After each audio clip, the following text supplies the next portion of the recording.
Open Your Eyes is brought to you by the Belize Bank. Our country, your bank.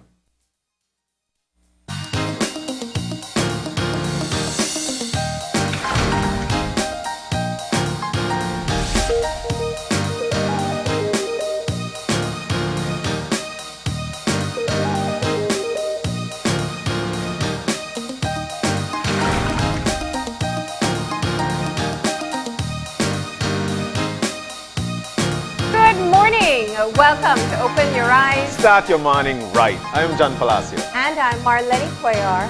Thank you for joining us this morning. Oh, thank you so very much. I just I had a sigh of relief, feeling so great that we could be here with you this morning. That much I could tell you. It's always nice for you to actually start your morning right with us right here on Open Your Eyes. Marlene, it's good to see you. It's hump day. It is hump day halfway as well. Through the week. Yes, definitely. But while you say halfway through the week, there are a lot that we need to get a hold on actually. First order of duty is always to take a look at what the story is making the news last night. And there's so many things we could actually talk about. There is, while there is the 10th and 11th Amendment situation going on, the opposition not knowing exactly what's going on there, Jasmine Hartin situation going on. I think more so, Marlene, while we've got COVID and we need to touch on that story, more so for me, and I'd like to touch on this first, is the trust between two of the biggest parts of our country, the people and its forces, the people and the police and the people. There is a clear divide that's going on. Now, we see that we're seeing that now in the news, and it seems to be a situation that's occurring like nearly every day. So there is a clear divide there. There is a lack of trust, which I feel is actually putting us in the situation. But what do you do? And what do you do as a people, but how do you carry your work as the police? Yeah. Well, you know, I mean, I think one of the things that has definitely been a tipping point for everything that's going on, you know, 1 week ago, Laddie Gillett, 14-year-old Laddie Gillett, woke up to just have a regular day in life. And no one knew, not his friends, not his family members, not his community members, none of them knew that by the end of the day, he would have been shot dead on the beach by people that we are taught at a very young age are meant to serve and protect us. Yeah, yeah. And I think that that's you know, a part of what we must say when we look at 1 week later. I was having a conversation with someone yesterday, and I think if we go back to 2020 and we see how the incident with George Floyd, the I can't breathe moment, this very much starts to feel like our I can't breathe moment. I think the fact that Laddie was a teenager, he was not someone who was involved in any type of suspicious activity. He had such a promising future ahead of him. These are part of the reasons why this has become kind of an instance where people really rally behind across the country, because we're seeing protests being planned in San Pedro, in Orange Walk, in Corozal, in places where he had no contact or no immediate family. Yeah. People who just want to see some type of reform within the police department. Yeah. But I want to say this, though, because I think we also have to be careful. I acknowledge that it's kind of a coming together of people who feel hurt, disappointed, frustrated, angry, a whole range of emotions against the department because it's a 14-year-old child. Every single life that has been lost senselessly in the, especially by police officers, I think we have to acknowledge that it is wrong. It was wrong before, it is wrong now. And not because of what the person is involved in or what we know them to do, it makes it any different. But this really does feel, John, like a turning point for us. Yeah. And we had the commissioner on yesterday. He's very open in saying that he believes that this is an unjustifiable shooting that took place. It seems that that is the consensus overall, but people want to see that this death will not be just something that all the authorities say, oh, well, you know, it's unfortunate, it's sad, it's this, but actually affect real change. Yeah, change, that's the word, indeed. it has to do with all of us. And like I mentioned earlier, there needs to be a trust factor. And I think the last time the commissioner was here, not yesterday, but the last time he was, I think that's one of the things that we brought up in terms of what needs to happen. It has to be the entire community that comes together. The community polices the police. The police police the community as well. But we need to eventually trust each other. That's where we need to be. It's just like a relationship. Trust is the biggest thing. And if we're not having that, then we need to change. Yeah. Which brings me to make mention of one of the topics that we'll be discussing this morning. Yeah. That's going to be one of those that we'll be talking about. But we need to continue to trust, and change must come. And secondly, Marlene, in the news, one of the biggest stories again, we're seeing the rise of the coronavirus cases. Yesterday, we actually hit the mark of over 300 active cases in the country. So much so that the National Referral Hospital, the KHMH, are saying that, you know what, we are overwhelmed. And that's the situation that we are in at this particular point. Seeing 44 new confirmed cases yesterday with only 27 recoveries. And 342 that are being under investigations. Yeah. Now, these numbers are actually rising, Marlene. Absolutely. You know, we've been saying it over and over again. This is a very concerning situation. It is not just Belize. We're seeing spikes of COVID cases all over the world. And it's attributed to a few things. One, that not enough people are vaccinated, and secondly, that there is a variant that spreads a whole lot faster. Yeah. So it is very concerning for us. And I know yesterday when the KHMH was able to say that their COVID ward is already full, that we should be really concerned. There are private institutions that offer that. It's not cheap. Yeah. And it is also a very intensive and specific care that you need to get. And a lot of times, even in the other districts, these patients end up at Belize City. So that is something that we're hoping to get some sort of response about as to what can be done. Yeah. And a big part of it is human resource. It is. Yeah. It is. And we're seeing the numbers rising in the Toledo district. That district Santa previously, Elena, I think, had over 20 cases yesterday. Day before, they were at something in the teens. Yesterday was something in the 20s. And so, therefore, those numbers are actually racking up. The Toledo district was the district with the lowest numbers last year and earlier this year. Now there is a significant rise in COVID cases there. And, of course, we had a conversation yesterday with Dr. Sosa of the KHMH, and he mentioned, Marlene, that primarily for those who are actually contracting the coronavirus, are actually those who are not vaccinated. Yeah. And you know, which brings us to another topic where, you know, the vaccinations are free across this country at every healthcare facility, and then some, and folks need to go on out and get their vaccinations. I mean, the numbers are actually saying it. The numbers out of the U.S. are saying that 99.5% of those losing their lives from coronavirus are those who are not vaccinated. These numbers are not lying. Yeah. And there it is. 23 in the Toledo district, 1 in Stan Creek, 1 in San Pedro, 8 in Belize, 3 in the Cayo district. These numbers are not lying. And they're coming from the Ministry of Health and Wellness. And we want for you to take heed of those numbers. Continue to social distance, continue to adhere to the protocols, and that's the only way we're going to come out of this. Marlene, we were once all the way down to about 32 to 36 active cases. Yeah. We're over 300 now. Yeah. Wow.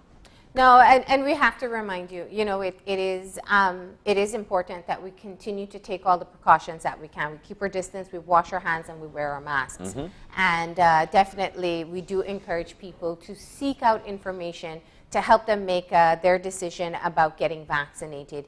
It is seen by all health officials across the world as the way for us to get the pandemic under control. Yeah. Belize has to hit a very specific target. They're looking at 70% of the population to be vaccinated. We are getting closer day by day, but nowhere close enough to say that we're in a comfort zone. So we have vaccinations available, so we still encourage people to go on out. The Ministry of Health posts where they're going to be in terms of the vaccination rollout, where you can go and get your vaccine. So please do your part as well. Yeah, indeed. And that's just a piece of what occurred in the news last night. We continue to break those down for you every morning right here on Open Your Eyes. We move on now to give you some motivation, and we do that with the eye opener. All right. And so our eye opener taken from dailyom.com goes like this. Having low self-esteem is a common issue. With some introspection, you can start to loosen the grip of this negative thought pattern. Our primary relationship in life is with ourselves. We are our one permanent companion, yet we're often our worst critic. To remind ourselves of our magnificence, we can do this exercise. 5 things I like about myself. Continue this process for a week, thinking of 5 new things you like about yourself each day. At the end of the week, read the list aloud to yourself while standing in front of a mirror. Instead of looking for flaws to fix, allow the mirror to reflect your magnificence. You may feel silly about standing in front of a mirror and reading aloud a list of your admirable attributes, but it might just bring a smile to your face and change the way you see yourself. Remember, it is when you feel the most resistant that this exercise can benefit you the most. When we take the time to experience ourselves the way we would experience someone we love and admire, we become our best companion and supporter on life's journey. Exactly what we need to exactly what we need to do. Marlene, I am hard with John in terms of John's critique or critiquing John, and that's myself. I don't like to listen to I don't like to watch. It's just tough. But I've been learning over the past years, and I think that's one of the things that you had always mentioned, that in order for you to grow, in order for you to know where you want to go, what to fix, then what you need to do is to look yourself in the mirror, watch yourself over, listen to yourself over, and try to fix things, and try to become one with yourself. Indeed, it says we become our best companion and supporter on life's journey, because it's only us that's going on that path. Look, the unique about life, yourself. You're unique. Your fingerprint. There's so many things about you that's so unique that it eventually pushes you to know that you're a best companion, and it's only you going on that path. So we need to reckon exactly where this eye opener is coming from, and try to take a page out of that book. Look yourself in the mirror, critique what you have to critique, but at the same time, try to give yourself that added boost so you could move on, and of course positively. I like it, Marlene. Yeah. No, I love the exercise. Yeah. I think the idea of building self-esteem is something that is helpful at any age. We talk about it with children, but we don't necessarily practice it, and even more so as adults. Yeah. For a long time, we kind of shy away that humility is the best way to go, and I absolutely understand the importance of that, but it doesn't mean that you downplay yourself or that you weaken how you see yourself. And so it is equally important to know the things that you have to work on as much as the things that you can say, I am comfortable with this about me. Look yourself in the mirror Yeah. and read those things aloud, about 5 of those things. Yeah. And at the end of the week, you should be feeling well. Now, that's a great way to sum things up. We try our best to make sure that you're motivated, all courtesy, of course, the eye opener taken from dailyom.com. All right? All It is right. the time of the morning. We take a look at the weather. And, of course, the weather comes courtesy Uno Belize.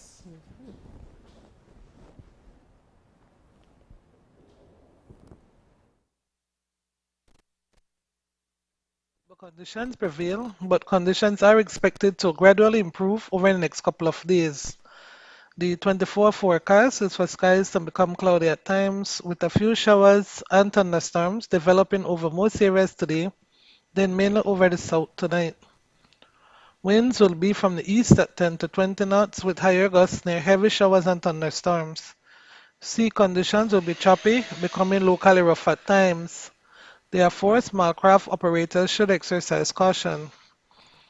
High temperatures will peak at about 86 Fahrenheit along the coast, 90 Fahrenheit inland, and 78 Fahrenheit up in the hills. Overnight temperatures will be about 80 Fahrenheit near the coast, 75 Fahrenheit inland, and 68 Fahrenheit up in the hills. A high tide will occur at 5 minutes to 7 this morning, and a low tide will be at 2:39 this afternoon. The moon will rise at 4:27, and the sun will set at 6:29 this evening. The outlook for Thursday and Thursday night is for generally fair weather with isolated showers and isolated thunderstorms, except for a few more over the Toledo district. In the sargassum forecast, there continues to be a medium chance of sargassum affecting beaches, mainly over the northern parts of the country. In the tropical weather outlook for the North Atlantic, Caribbean Sea, and Gulf of Mexico, tropical cyclone formation is not expected during the next couple of days. And with that, we conclude this morning's weather report and forecast produced at the National Meteorological Service. For more information, you can log on to our website at nms.gov.bz or follow us on Facebook. Uno Belize. I choose Dynamax for the extra protection for my vehicle. Uno fuels are powered with Dynamax for diesel and gasoline engines. These fuels provide cleanliness and extra protection with the highest performance from the beginning. Try them today and experience the difference. Real. All right, there you go. A bit more rain. We do want to tell everyone, of course, that you do have to pay attention if you live in a flood-prone area. Yeah. It's been quite a bit of rain so far. Yesterday was crazy. Oh my goodness! It's From like- extreme heat to just Yeah. one big, and then It was like wow, mild here in hurricane the to city. like Yeah, it know, was beach weather. It was complete with lightning, thunder, the Yeah. entire the whole 9 yards. But indeed, the hurricane season is here, Marlene, and we want for folks to take heed of that to make sure that you've got your hurricane preparedness plan in place. All right. So we've got some topics to discuss with you this morning. As a matter of fact, we've got about 3 of them. And in the first one, we'll be talking about police reform. We'll be joined by an attorney to be telling us all about that, what we could do, how we could do it. And that's going to be our first segment this morning. Yeah, of course, that is following the recent case against the police department with racial profiling, and we're going to have Brighton Cott along with us as well to talk about why he took this case to the court and what the court has ruled. We're also going to be talking about, in the second part of our show, an author, Geraldine Herbert, is going to be telling us about her new book, 10 Things All Girls Need to Know. I can't wait for that one. Definitely. I can't wait for it, indeed. And in the third segment for this morning, I'm sure you've been seeing all the videos on social media. We've got 3. We've got a few Belizean cyclists out in Chicago for the Intelligentsia Cup in Chicago. And 3 of them will be joining us this morning to tell us all about how it's going and how they expect to, or where they expect to place following that race. So looking forward to that as well. We're about to take a break, Marlene, but just before we do, we've got our birthday shout out. Indeed. And we would like to say a happy birthday to none other than Yanady Petch. Happy birthday to you, Yanady. Here is to wishing you all the very best from your entire family, from all of us here at Channel 5 and all of us right here on Open Your Eyes. We're about to take the break. When we come back, we'll dive directly into our first segment. Stay with us. We'll be back.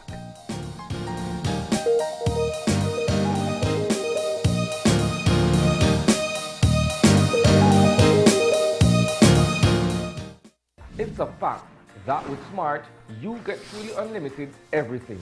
Only with Smart, you get unlimited data anytime. While with the other guy, it's only double data on weekends. With unlimited data every day with Smart, there's no need to wait. So, it's a fact that our unlimited plans beat the competition. Stop being measured and told when to use your data and get unlimited talk, text, and data. Experience the true unlimited plans with Smart. That's a fact. Make the switch and live smart.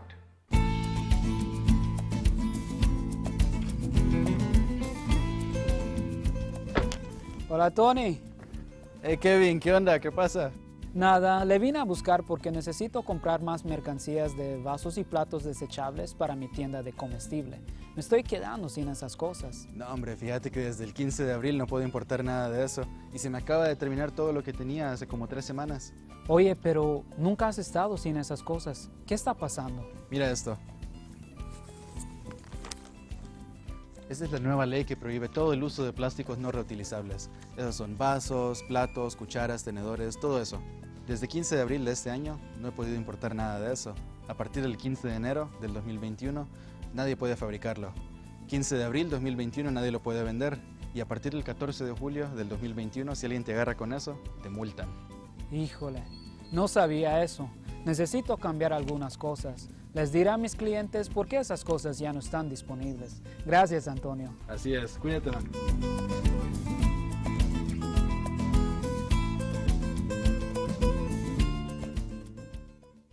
Good morning, sweetie. It's time for school. Are you a teacher or public sector employee who is thinking of owning your new home?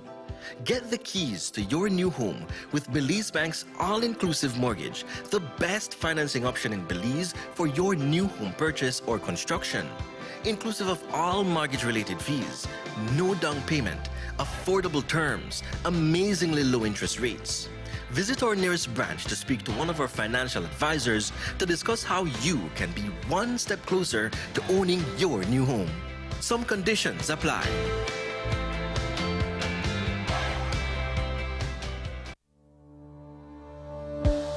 Working off-site doesn't mean you have to be off your game. Studies have shown that simply adding a keyboard and mouse to your laptop increases productivity by 26%. Add a monitor, and you'll be 35% more productive. At Fulltech Systems, we have what you need to enhance your remote work or e-learning experience. With devices such as headsets, video conferencing monitors, webcams, keyboards, mice, docking stations, all with the brands you trust. Keep connected with collaboration tools like Microsoft 365 Suite and Kaspersky and perform efficiently no matter where you are. Fulltech Systems, your technology center, where you'll come for the price, but stay for the service.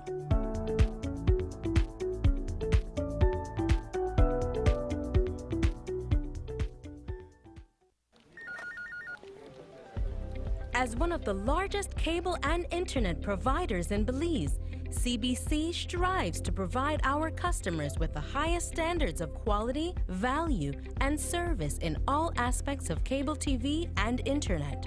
Monitoring our systems closely, our technicians combine creative planning and state-of-the-art technology with years of experience and training to develop and provide the most reliable and advanced cable and internet service to exceed your expectations.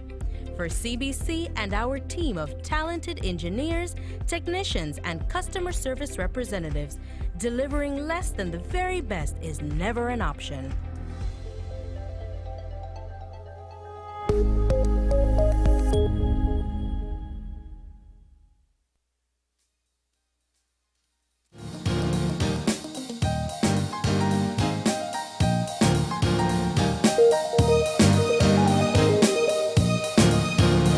And we're back. We're moving now into our first segment for the morning. And this one, of course, comes with a story as well as to why we're actually here. And we need to hear this. In with us, we have Brighton Codd, who, of course, decided, you know what, I went in an unfortunate situation that I need to take to the media and to the courts, actually, and now coming out victorious. And along with him as well, his attorney, Leslie Mendes, attorney at law. She's on the screen. We miss her out of the studio, but that's okay for today. Good morning, guys, and welcome. Good morning. Hi, good morning. All right, Brighton, let's start with you. You had an unfortunate situation some years ago. Of course, I'd like for you to retell that story. And you took that to the courts because you felt the need for that to have happened. And today's date, you're victorious. Let's get back to the story. Brighton, why are you here? Actually, it was less than a year ago. It was on August 4th of 2020. And the incident happened. It was my third time actually being stopped by police officers in the span of 2 weeks. It was my third time. And we were coming from the Burnbacks gym. I was in a car with 4 other athletes from the national team, and we were stopped right outside Channel 5 by Mercy Lane. And we were asked to step out of the vehicle, spread our legs, put our hands behind our head. And we were not told at first what we were being stopped for, what was the reason. They just said they're looking for drugs and ammunition, and we did not even we were not even given the opportunity to give consent for a search. And so this unfolded quite fast. We were headed towards the Belize Elementary Auditorium to head to national team practice at 6 o'clock in the evening.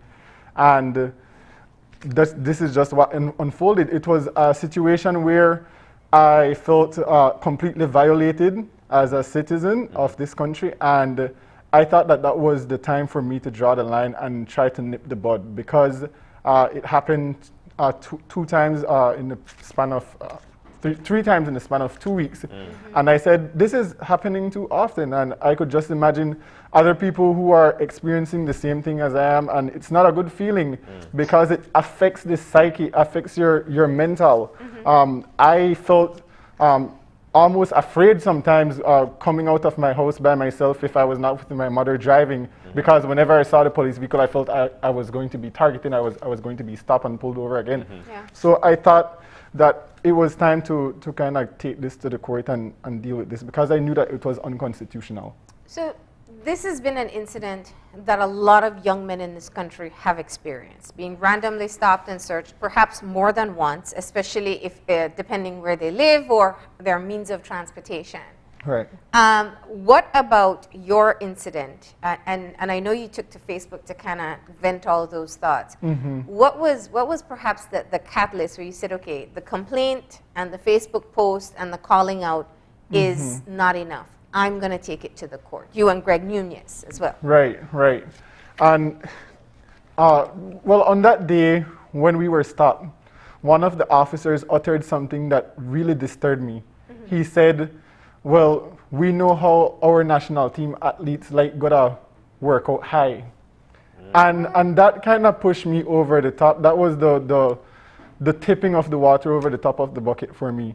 Because instead of approaching us with as decent civilians and having conversation and trying to understand what the stop and search was about, he assumed something that really frustrated me as an athlete. Was the first time and the second time the same kind of search come out of the vehicle?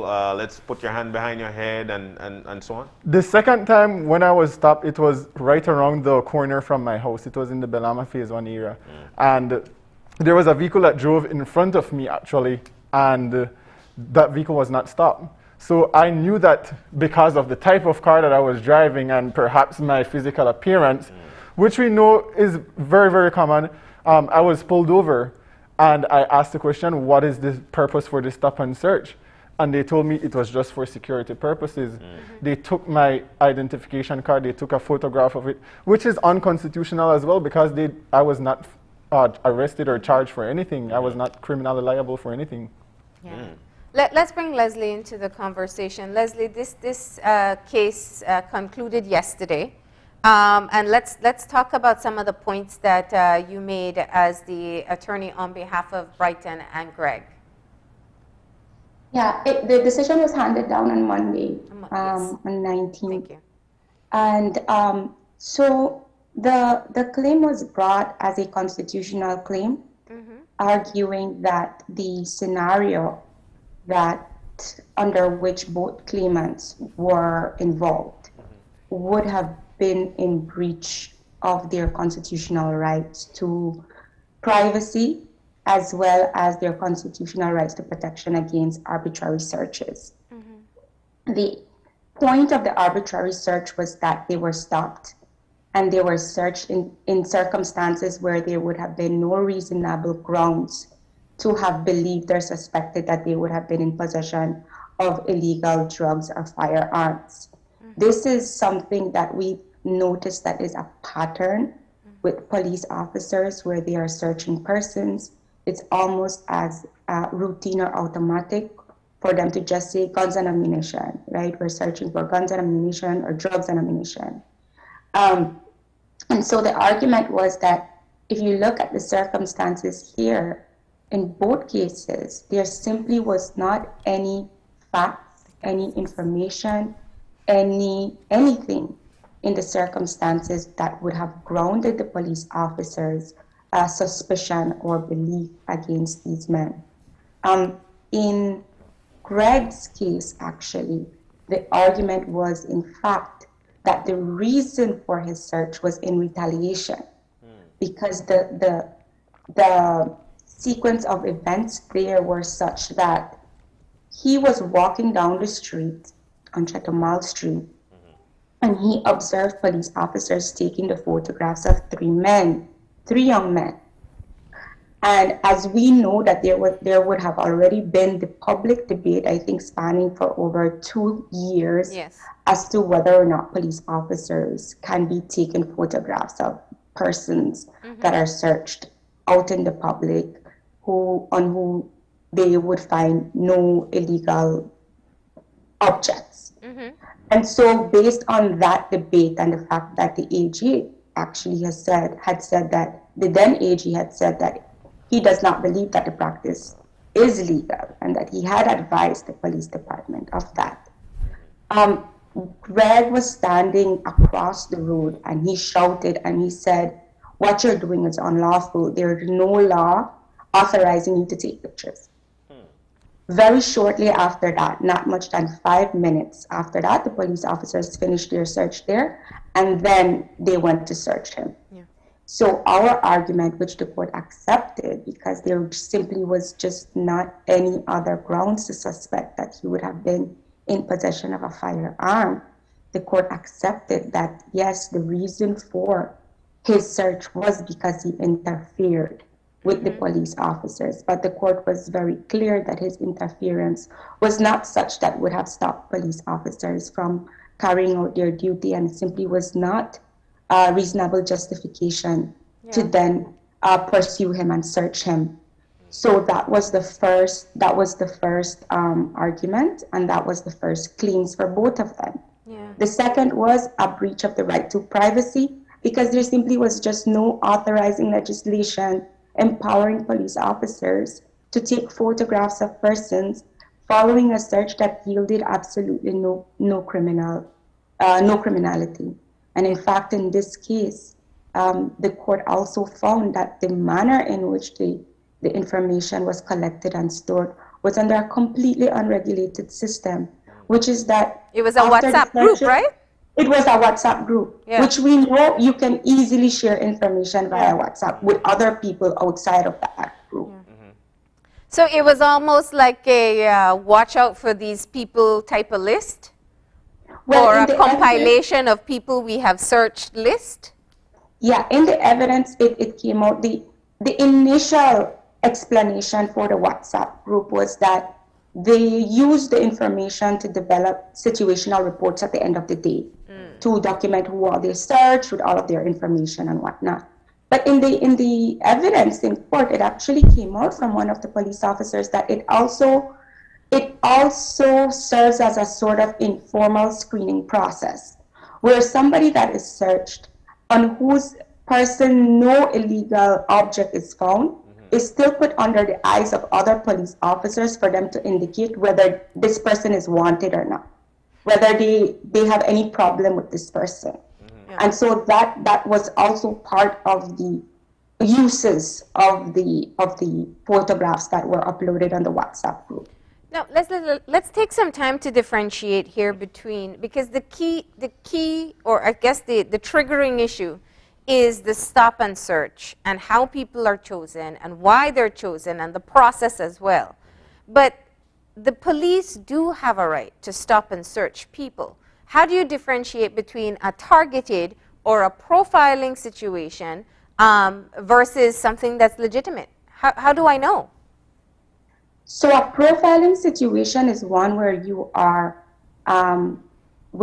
stopping somebody and you're searching them based on a generalization that cannot be reduced to anything specific of that person or the circumstances that would have reasonably triggered your suspicion.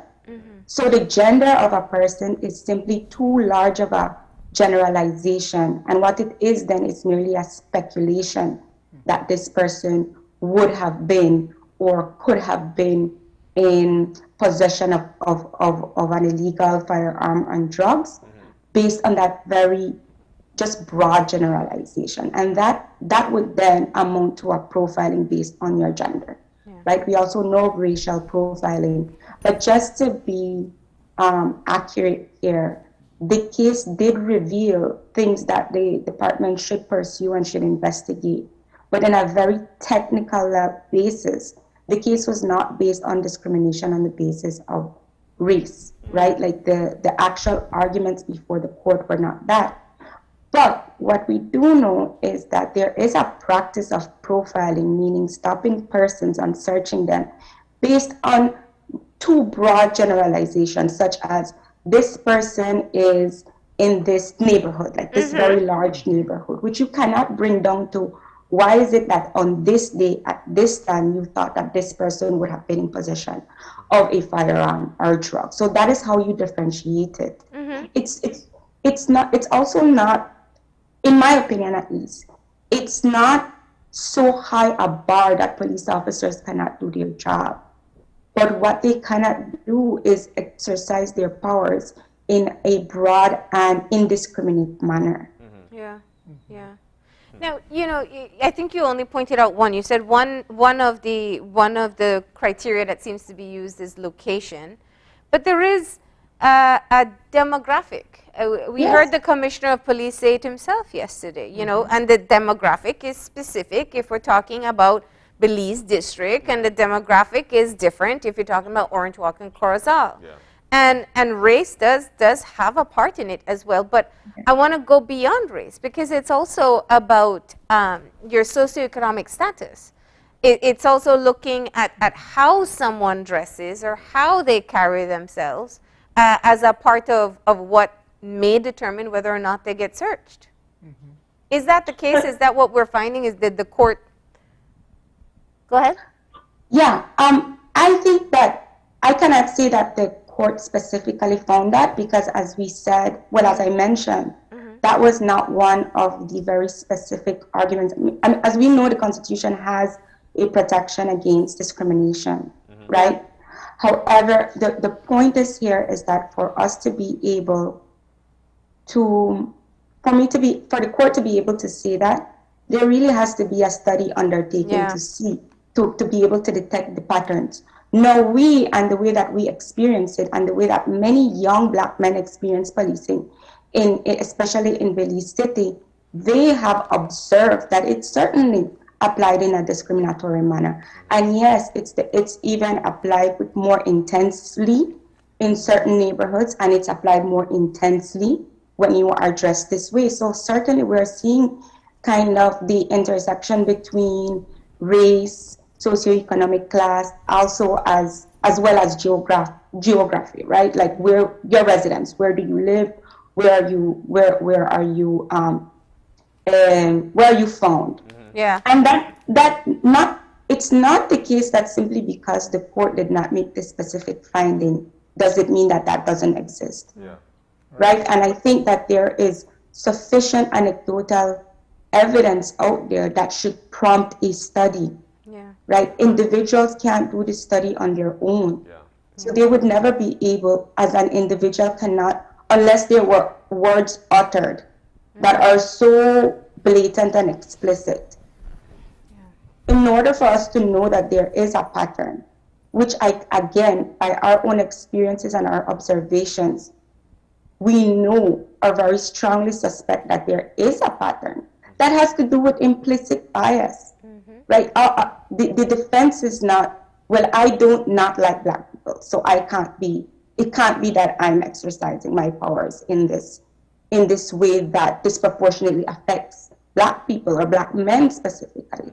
What it is being able to identify our implicit biases and what then grounds our suspicion in certain circumstances. And I think that the department, again, not simply because the court did not make that specific finding, should it not be concerned about the complaints being made by persons of society that have been subjected to these stops and searches, so that they would now not take on any action. Speaking of action, this, in terms of racial profiling, is definitely one of those that have been rearing its head from time immemorial. black, especially young black men, have been targeted. I think, Brighton, you've been very vocal in saying how you feel with respect to racial profiling. One of the things that I feel has been lacking is actually young black men knowing how to actually approach the courts, or even an attorney at law, to try and defend themselves in trying to get justice for being racially profiled, or even for a stop and search, like you mentioned, which have been done wrongly. Now, Brighton, I'd like for you, and of course you as well, to Attorney Leslie, how do we actually make that step? And I'm saying this simply because that if every time such thing would happen and the police is being taken to court and they continue to lose their case, it might go down in terms of how these things happen. Walk us through that process. What if I've been racially profiled, or I feel that way? What must I do? What must John do? Yeah, I think I was fortunate enough to be contacted actually by Greg, because if you'd remember last year, we both wrote a piece together on the state of emergency. Yes. Mm-hmm. And so it was through that network which I was able and fortunate to meet Leslie when this situation occurred, because Greg had reached out to her, and then he also reached out to me when he saw that I posted about it on the RS work. Coincidentally, both these incidents happened the same day in different places. Wow. It wasn't the same cops, though. It wasn't the same cops. And I was fortunate to meet Leslie through that network, and that's how we proceeded. But I think for any person who experiences these types of situations, approach someone who you know has that network, or if you know a lawyer, find out what's the mechanism to continue with that process to seek justice for yourself and for other people. Now, I mean, let's look at this as to what the impact of this ruling is, because I think kudos to you and Greg for taking up the case, and definitely Leslie, who has been a very visible advocate for human rights, especially in the cases that you've taken on.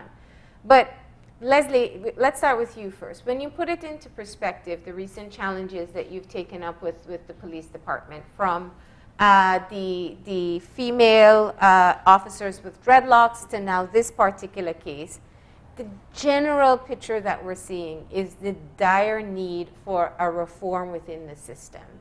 Let's start use that as our jumping point. Yes, I mean, certainly, I think that there is a need for reform in the system. I don't think this is new. You know, I think that's why a lot of people are taking it to the streets, or are just not being as generous as they once were, right, with the police department, sorry.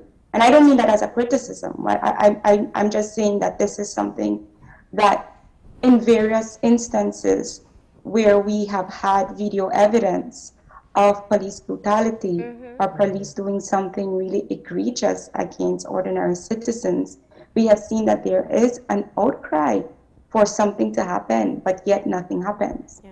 So we are here once again asking for the reform of the police, because now we have a 14-year-old that was shot in the back, right? Laddie Gillett. And I think that what it is just a complete fracture between the trust that the public has in police officers. So police reform is certainly needed for ordinary citizens to not be subjected to this arbitrary exercise of police powers, but also for police officers and the police department to repair its relationship with the citizenry. I think that both these cases and cases that have not gone before the court, but which have been reported by media houses, highlight or establish that there's absolutely a need for police reform. I don't think that is disputable at this point. Yeah. And I think also to add to what Leslie is saying, when we speak about police reform in our social context, the change starts at the top. if the leader at the top sees the need for change, then it begins to shift the pattern that we see in the culture of the department. Because yesterday, I did tune in yesterday morning to Open Your Eyes, and I saw the commissioner gave an example about his son being stopped on St. Paul Street and the officers pulling guns at him. And he said that, well, what are you doing in that area? Not because you're from that area means that you're supposed to be subjected to that type of treatment from police officers. You are condemning people to their environments if you're doing something like that, and that's wrong. Yeah. So that's the first thing. We need for our leaders to see that there is a need for change and a need for reform for that process to start. There has to be that will from leadership. You cannot expect from those who are carrying out their duties and responsibilities and are given certain commands by those at the top to perform a certain way when the message coming from the top is actually that which has to change. Yeah. And so that's one of the things and I want think, to share. you know, that's such a key thing. And it's two things that you know, and we opened the discussion with Commissioner yesterday. Clearly there's more to go. And the minister and the ministry involvement is key. But there's, you know, the talk of revamping the training for new recruits. There's talk of ensuring that the Human Rights Commission is involved in offering some training as well. But that's one cohort. Those are the new people coming in. But as you know, as we all know, it's the people who have been in the system a long time, who came in under the time when policing was, you know, more about beating down with a stick than community policing. And that culture has carried on for some time. Let's look at this from a cultural change, both ways, in our expectation and engagements with the police, and also how the police view their authority over society. And I use those words specifically because that's what it feels like. Leslie? Yeah. Yes, for sure. And I think that even when we're talking about training is only one of the measures that need to be implemented.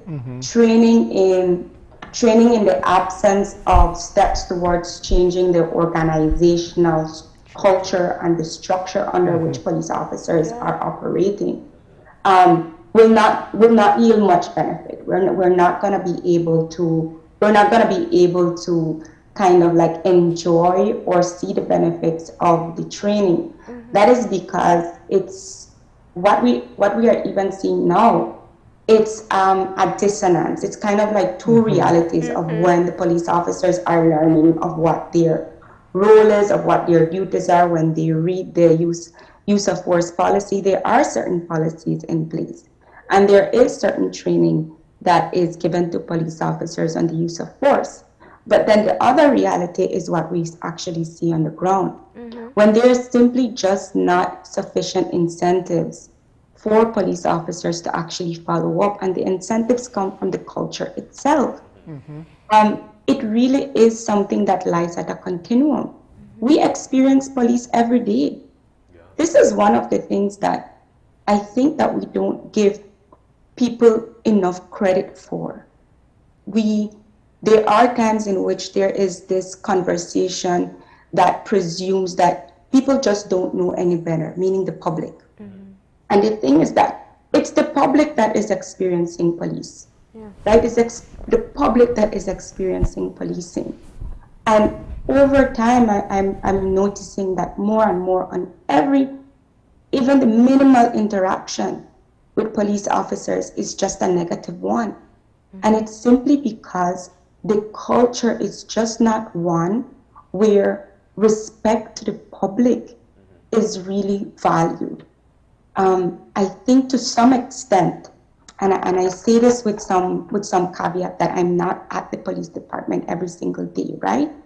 But at least from my opinion, I do think that the police department is operating under a system with a view of itself as sort of occupying soldiers, right? Sort of like street warriors that are going out there with a specific view of the public as targets or as potential targets. what happens in that process is that persons are completely depersonalized. And when you depersonalize somebody, you invariably dehumanize them.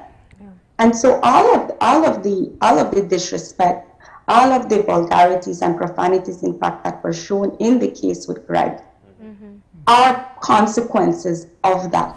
And that is what needs to shift. That is the first step towards actually securing the benefits of a training. Because well-trained officers in conditions, in real-time conditions that do not value following protocol, will not get us anywhere. Well, and I think it goes even further. You know, I always have to, and I ensure I say it because I don't want to demoralize those in the force who are trying to do the right thing. Yeah. There are good cops. We all know good cops that are there.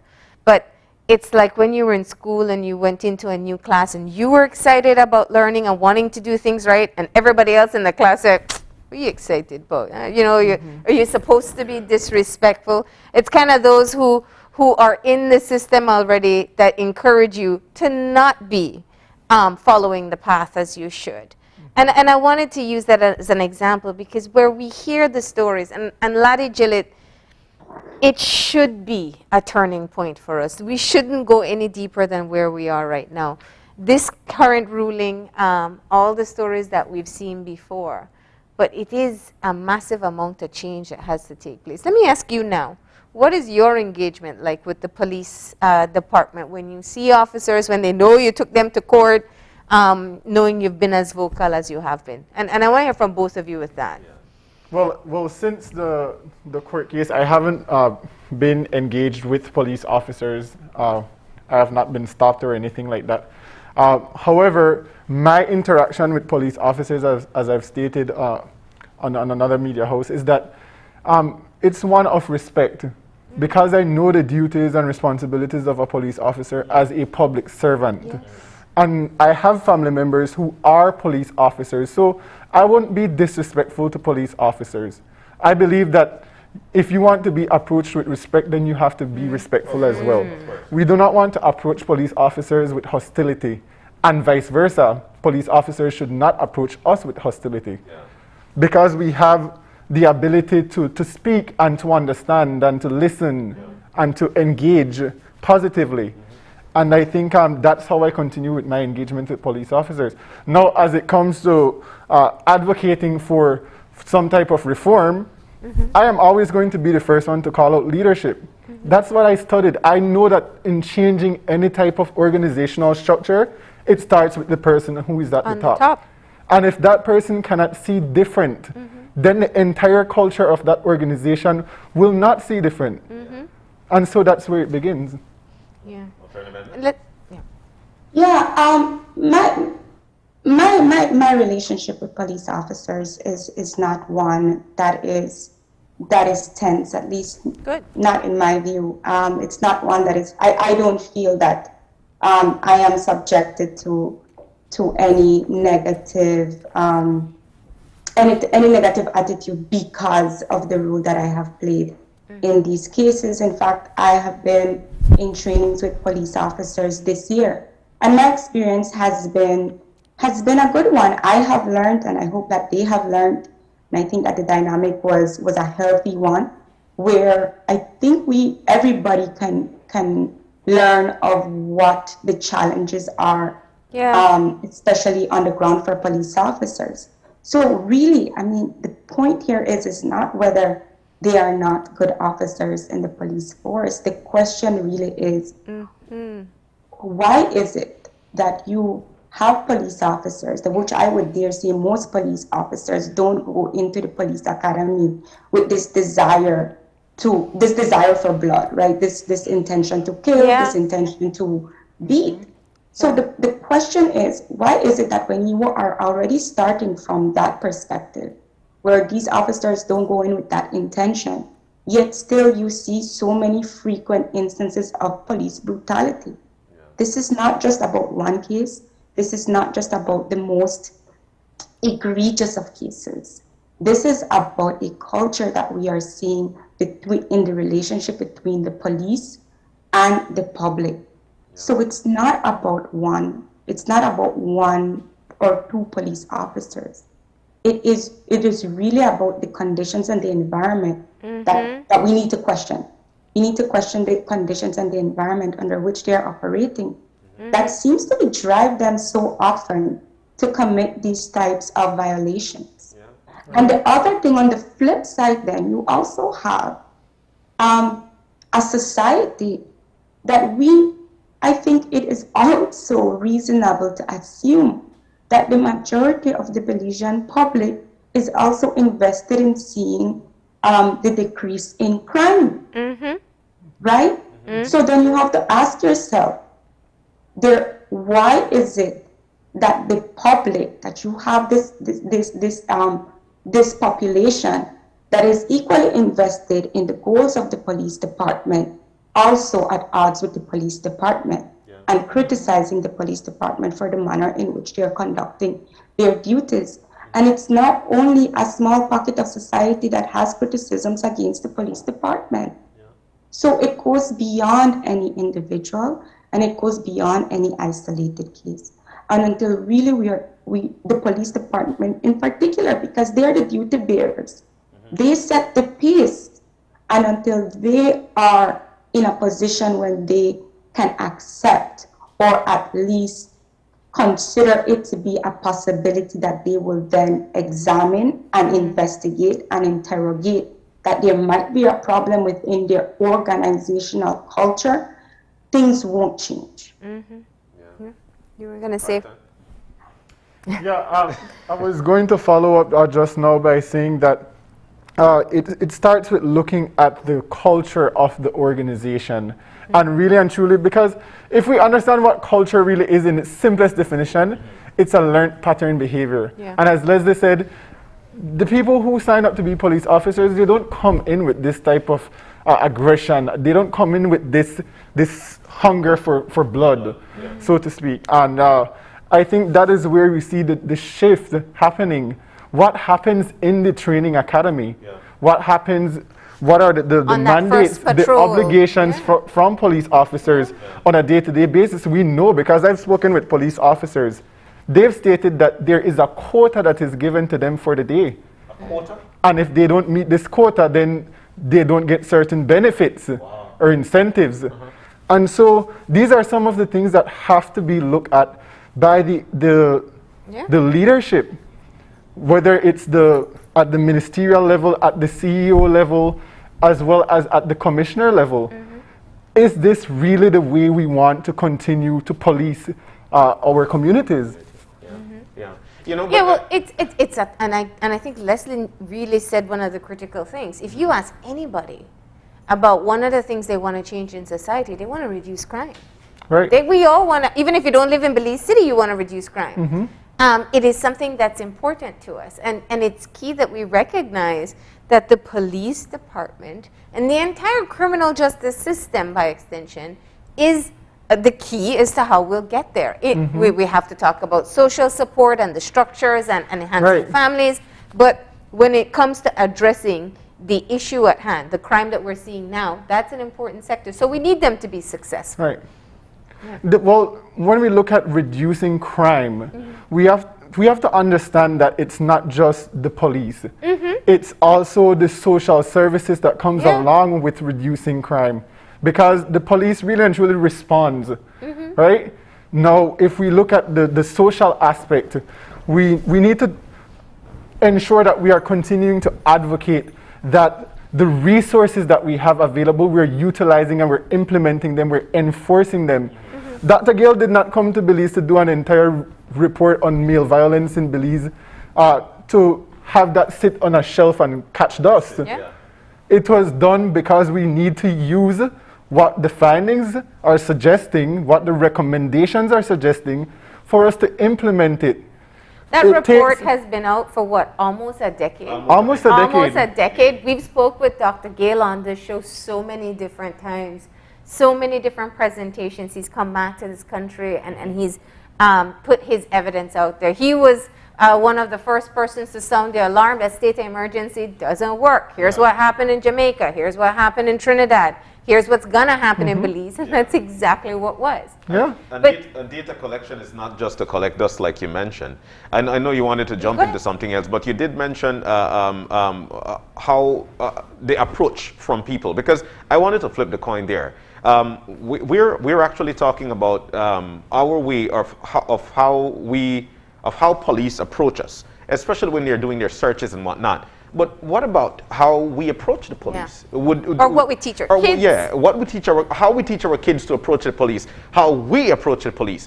Do you guys feel that this is, of course, one of which makes it an entire issue? Yeah, certainly. The conversation with our children at a younger age has to change. We can not be depicting the police as a threat, but as people who are here to protect and serve. So that certainly has to change. When you're a young child and they tell you, "I'll bring the police here because you're to get trouble," Police can lock you up. right? Yeah. That has to change. That has to change. But that's also as well. It's a cycle. It's something that stems from the rapport that the community also has with police officers because of what the community sees the police engage in, the type of way how they approach civilians. So that also stems from that. Yeah, but we're also then teaching younger generations that that is what should be expected. Right. And a long, long time ago, we were actually dressing up as little children on Community Workers' Day as police officers because we were identifying police, the police department as community workers, like your nurse, like your doctor, like your teacher.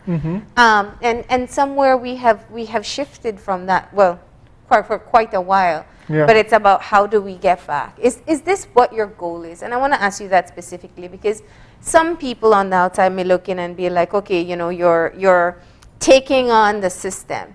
But what is the end goal? Certainly we want to see viable solutions come from this judgment for this case that would be able to see some type of change in the culture and in the system of how policing is conducted in our country. And I think that for me is the end goal. We want to see a difference in the learned pattern behavior of police officers, the way how they interact with the community, and the way how they go about carrying out their duties and responsibilities. And I think that's the key thing there because the police department have lost countless cases. And that's a fact. You know, so I you know, this is definitely one of those we need to continue to advocate about. And attorney? Well, what I was gonna say is that I think it's important to rehumanize the police. Yes.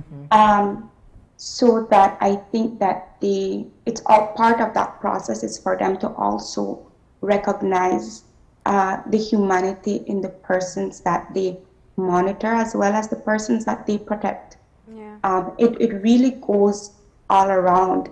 You don't get, rights are not only vested in saints, right? I think that we also need to be very careful in the way that we're trying to stratify the conversation because this is not, it's never been part of the point or at least the conversation, particularly from advocates, that everybody in the general public is just a saint, right? Right.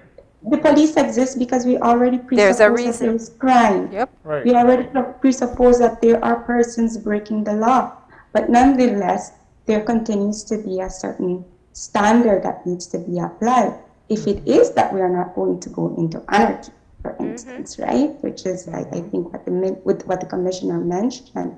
So again, it has to do with a change in the relationship and between the police and the public, particularly the way the police conceives of its role, conceives of the public. There's a lot of language that is used by police officers internally that dehumanizes the persons that they serve. And that is extremely dangerous. That is what leads to police officers arbitrarily using force. That is what leads to police officers being comfortable with that. Because once you can dehumanize your target, then you at least I think you convince yourself that you then don't experience guilt, and you should not have guilt. And so these types of dynamics will continue. But for me, in my personal perspective, until the police culture stops to suggest a threat, I will not. I don't see how we can advise persons to not be careful with police officers, not disrespectful. That's a completely different conversation. Yeah. A completely different conversation. Nobody should be disrespectful of anybody, right? Everybody has their respect. Everybody has their own dignity and value that we want each and every single person to recognize. But the point is that I cannot be here having a conversation where I'm saying it's important for persons to not view a threat as a threat, right? In just the very small interactions that I have seen with police officers, I see this again. There's a problem with the culture and the way that they serve the community that is abnormal. When we go, well, generally, when we go to any office, persons are generally welcoming. Hello, good morning, how can I help you? How can I assist? It's not this, yes. It's just the aggressive tone of persons not really being welcome in the police station. Yeah. And that's very dangerous when you have victims that need to access, that need to go there and put in their statement, that need their protection. It ends up dissuading victims from even resorting to the police station. So I think that the conversation and the onus of changing this dynamic is on the police department. Cool. And I mean, you spoke victim, but I was also thinking witness. If I'm going to entrust my story with the department, I want to do it somewhere I feel respected as well.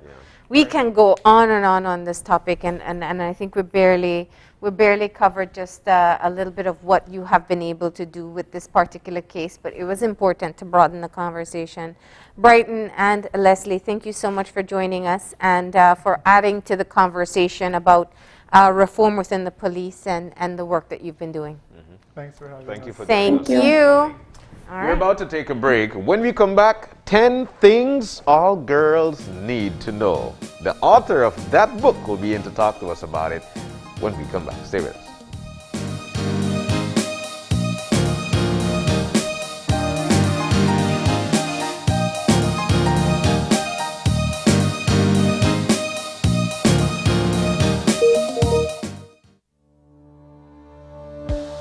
Working off-site doesn't mean you have to be off your game.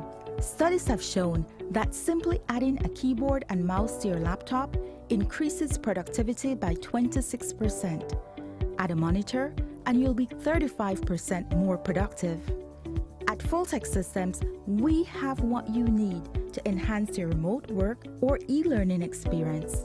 With devices such as headsets, video conferencing monitors, webcams, keyboards, mice, docking stations, all with the brands you trust.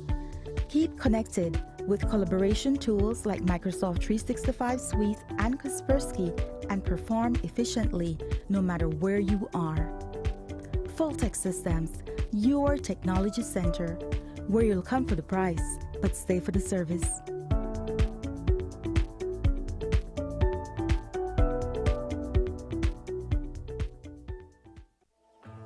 Infinite Health presents Common Sense Herbs, everything your body needs, and are all natural, dairy-free, non-GMO, cruelty-free, gluten-free, and are FDA monitored. Everything your body needs. Distributor in Belize, Infinite Health, Birdseye, Belize City.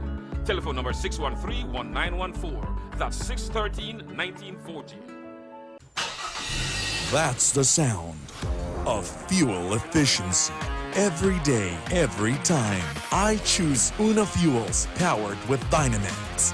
Una, a brand committed with the future. As one of the largest cable and internet providers in Belize, CBC strives to provide our customers with the highest standards of quality, value, and service in all aspects of cable TV and internet.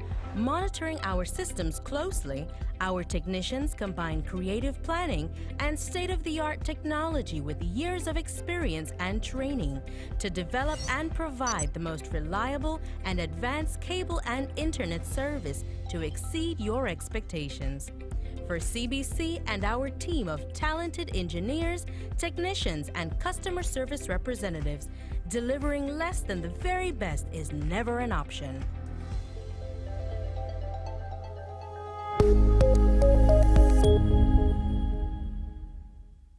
It's a fact that with Smart, you get truly unlimited everything. Only with Smart, you get unlimited data anytime, while with the other guy, it's only double data on weekends. With unlimited data every day with Smart, there's no need to wait. So, it's a fact that our unlimited plans beat the competition. Stop being measured and told when to use your data and get unlimited talk, text, and data. Experience the true unlimited plans with Smart. That's a fact. Make the switch and live smart.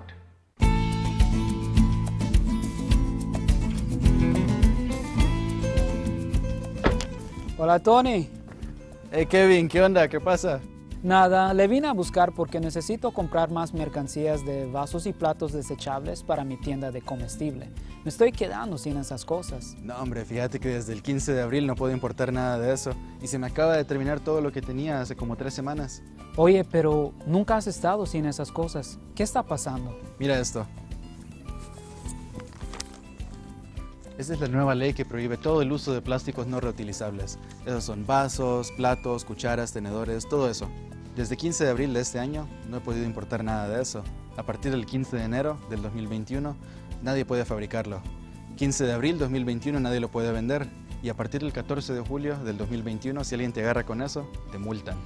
Híjole, no sabía eso. Necesito cambiar algunas cosas. Les diré a mis clientes por qué esas cosas ya no están disponibles. Gracias, Antonio. Así es, cuídate.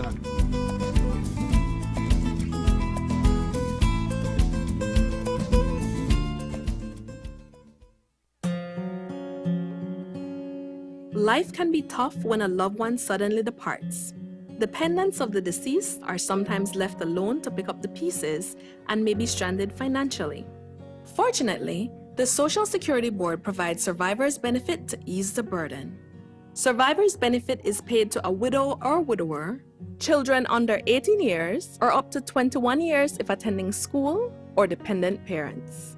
A survivor's benefit can be either a grant or a pension. Want to know more about survivor's benefit?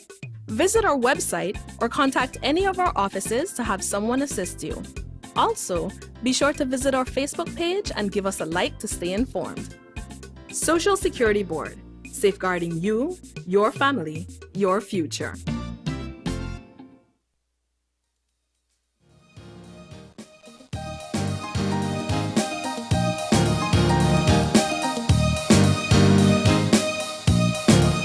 Welcome back to Open Your Eyes. We're moving now into our second segment for the morning. And this one is all about the 10 things all girls need to know. I'm looking forward to it. It's actually a book, and the author is in with us. She's actually on Zoom. Her name is Geraldine Herbert. She's an author, and she'll be telling us about this book that she has written. Geraldine, good morning and welcome. Good morning, Belize. I'm happy and I'm excited to be here to talk to you about my new book. Excitedly nervous or nervously excited? Excitedly nervous. Anyone can work. I've got to say before we continue on, you look lovely this morning and confidence is flying all over the room. That much we could tell you. But let's get into it, Geraldine. You've got this book, 10 Things All Girls Need to Know. Primarily, what prompted you to write this book? Well, what prompted me to write this book is because, I was thinking last year, sometime around November, December, my first child, she was going to be 13 in May. And I was like, what do I want to give her? I wanted something meaningful to give her and to leave with her. And so I decided, okay, I just started writing a letter of the things I wanted her to know. And then it turned into the book, 10 Things I Want All Girls to Know, because I realized that, these things are so instrumental. And why should I just, have this for my daughter. I need the world to know this. I need all other girls to know these 10 things, because I mean, there are a lot of other things that girls need to know, but these 10 things are like pillars of, upon which other things can be built upon. And once you know these 10 things, you have this foundation, then there's so much that you can do. And so it really was birthed from me wanting to give my soon-to-be teenager, who's now a teenager, a meaningful present for her 13th birthday. And so, you know, that's how the book came about. And I just wanted her to have an advantage, to have the advantage that I did not have. Yeah. Because if somebody had told me these things, had taught me these things, if someone was there impressing these things upon me, then I'm sure that, you know, I would have made different decisions. You know, my journey would probably have been different. But of course, I have no regret, because I understand fully that this path that I'm on is a path just for me. And so I was meant to walk it. But if I was able to know that then, and to understand that, you know, this is my path, so I must embrace it, you know, I definitely would have saved myself some poor choices and a lot of pain. And I wanted to give her that advantage. This is the advantage that I wanted to confer on my daughter and all girls, and even women, because I do believe that as women, we are all little girls at heart. Yeah. Oh yeah, we can get stuck there. I mean, literally. But I want to step back for a bit too, because you say that part of it is personal. It's your own personal journey and what you wanted to tell your daughter as she was becoming a teenager. But then you're also an educator, and as an educator, you were vastly exposed to children and the different things that they see and believe and hear and adopt from at home.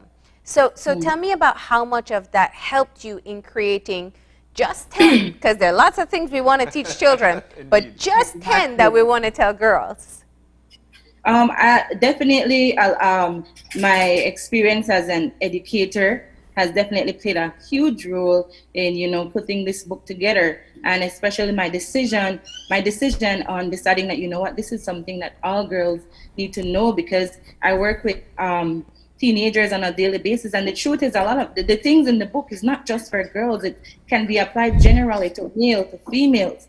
And I see that the things that we get stuck in, the beliefs, because a lot of it has to do with the belief system and just the limitations, or the things that we believe to be limitation based on just the exposure, the lack thereof of exposure. And I just thought that, you know what, if I want to uncover these truths, and I want to dismantle these lies that, you know, our young people are growing up believing, and so that's, you know, that's really where, you know, the book really began to take shape into what it is, what it has become today. How relatable is it? Because you know that, I mean, we got to be honest, and I always tell people, you know, generations are changing so quickly. I called my nephew over the weekend to find out what is the latest word or slang word for something, because I realized what I know is probably outdated. And it's the same for you. You've been around children. Things change, values change, where popularity contests may have been important to us as children. It's now social media popularity or influencing and things like that. So how do you ensure that the message is still relevant with changing realities? I think what I did to make sure that the message is relevant is because, I mean, these things, it transcends time. And so I just got straight to the point. So there's not a lot of going on and, you know, stretching the work.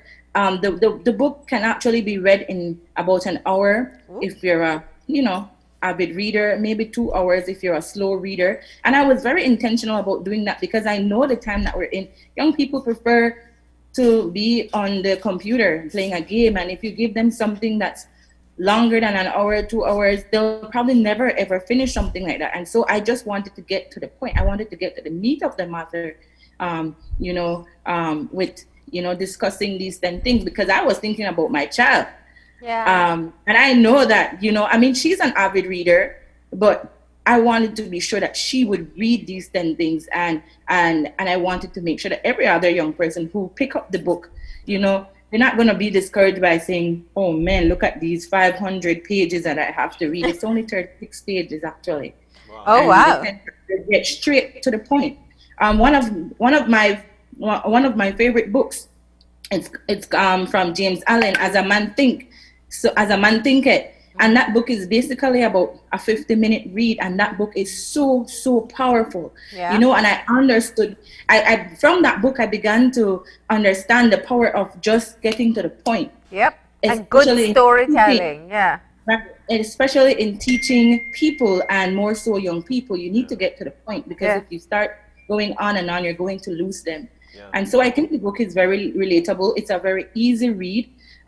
You know, there's nothing in there that's rocket science that's going to, you know, leave them, okay, what did you really mean here? I do believe that I would want to expand the book, because I also want to, I know that the book is for a broader audience than just young girls, because in truth, you know, I also want it to be for women. So I have been thinking about, you know, how can I expand it for women? And I've also been considering doing an audiobook, because I know. I was going to say, why not do an Audible to the version as well? Because that's really, I mean, I love Audible books. But that's in the woodwork. Yeah. I was going to tell you too, that as you mentioned, there's an idea for an expansion of the book, because people would say, you know, you're a traitor to your generation if you're shortening it, or as an educator where we're trying to get more people to read. But you're right. Some of my favorite books are very short. Yeah. Who Moved My Cheese? I read it over and over and over again. I love that book. Right? That's like one of the most powerful messages you can have in such a short time. But let's get back to your book, Madame Author, and let's hear. I know you can't give us all the details, but let's just talk about some of these messages, some of these hard-hitting, universal messages that you think all girls, women, and children will benefit from.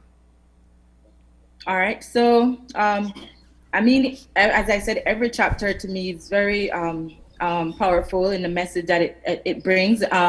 If I should choose a couple chapters that I would say are my favorites, you know, I would definitely go for chapter 1. Mm-hmm. That reminder that you can do absolutely anything that you set your mind, your heart, and your hands to do.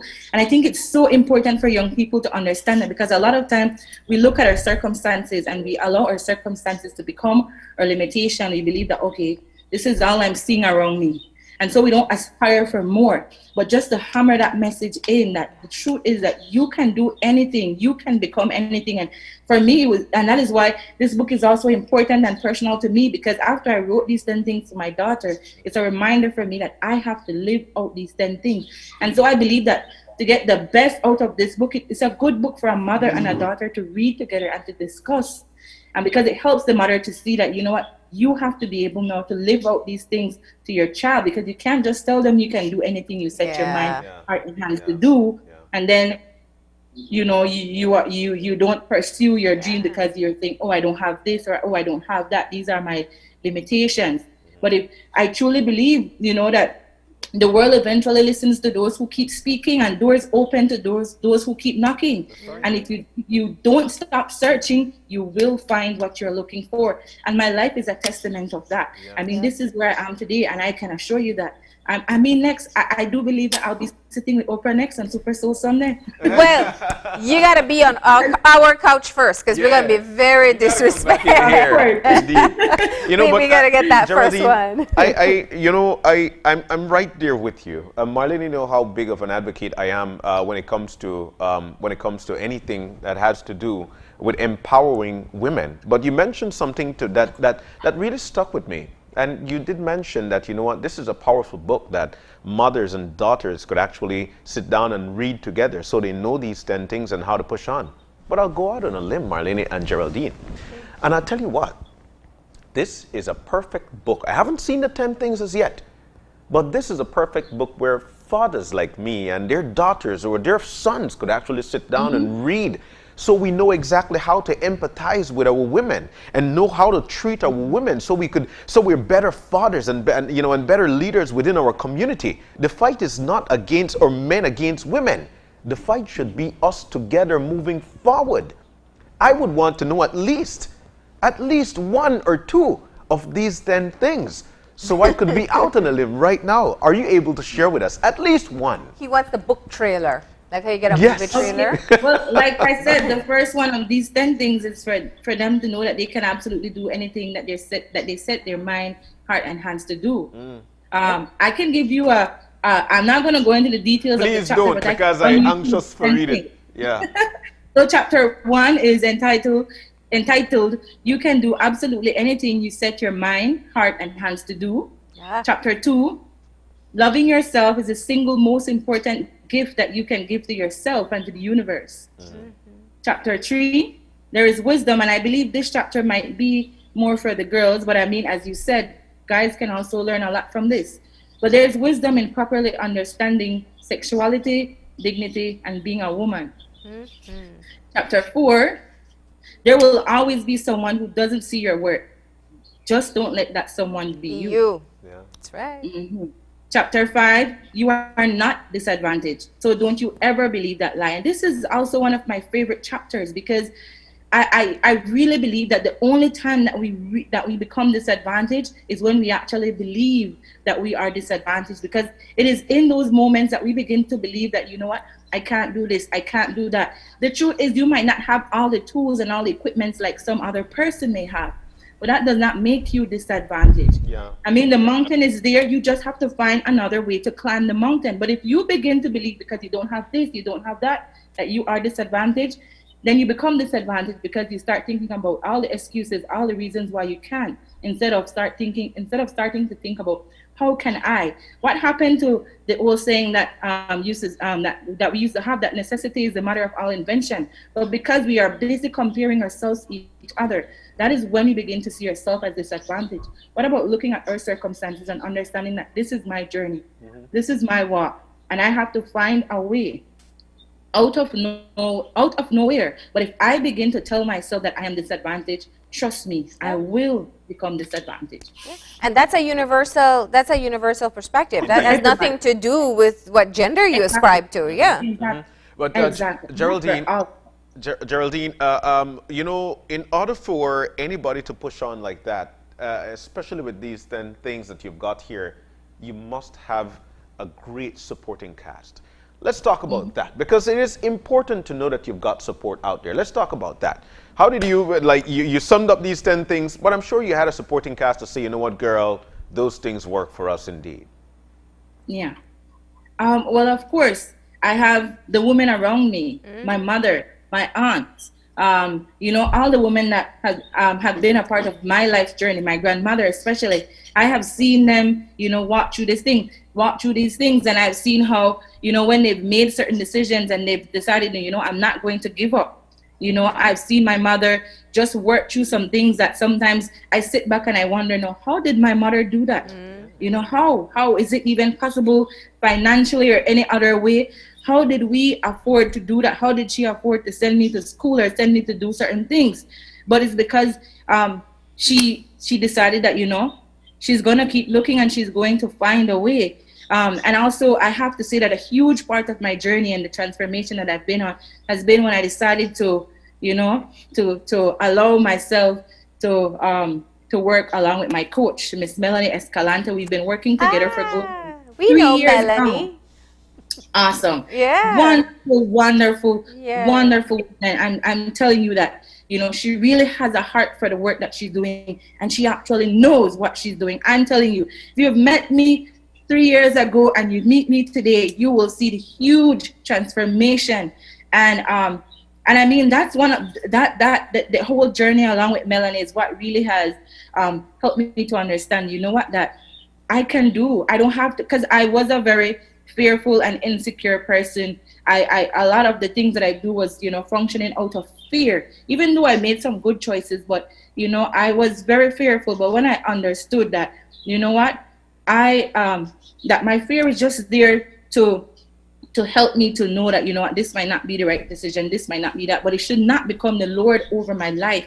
That I should be bold enough to do things even when I'm afraid, even when I'm not sure. I mean, being here on Channel 5, as I said, I was nervous, but I said that, you know, I have to do this. I'm going to, like chapter 10 of my book says, do it afraid. Really, just do it.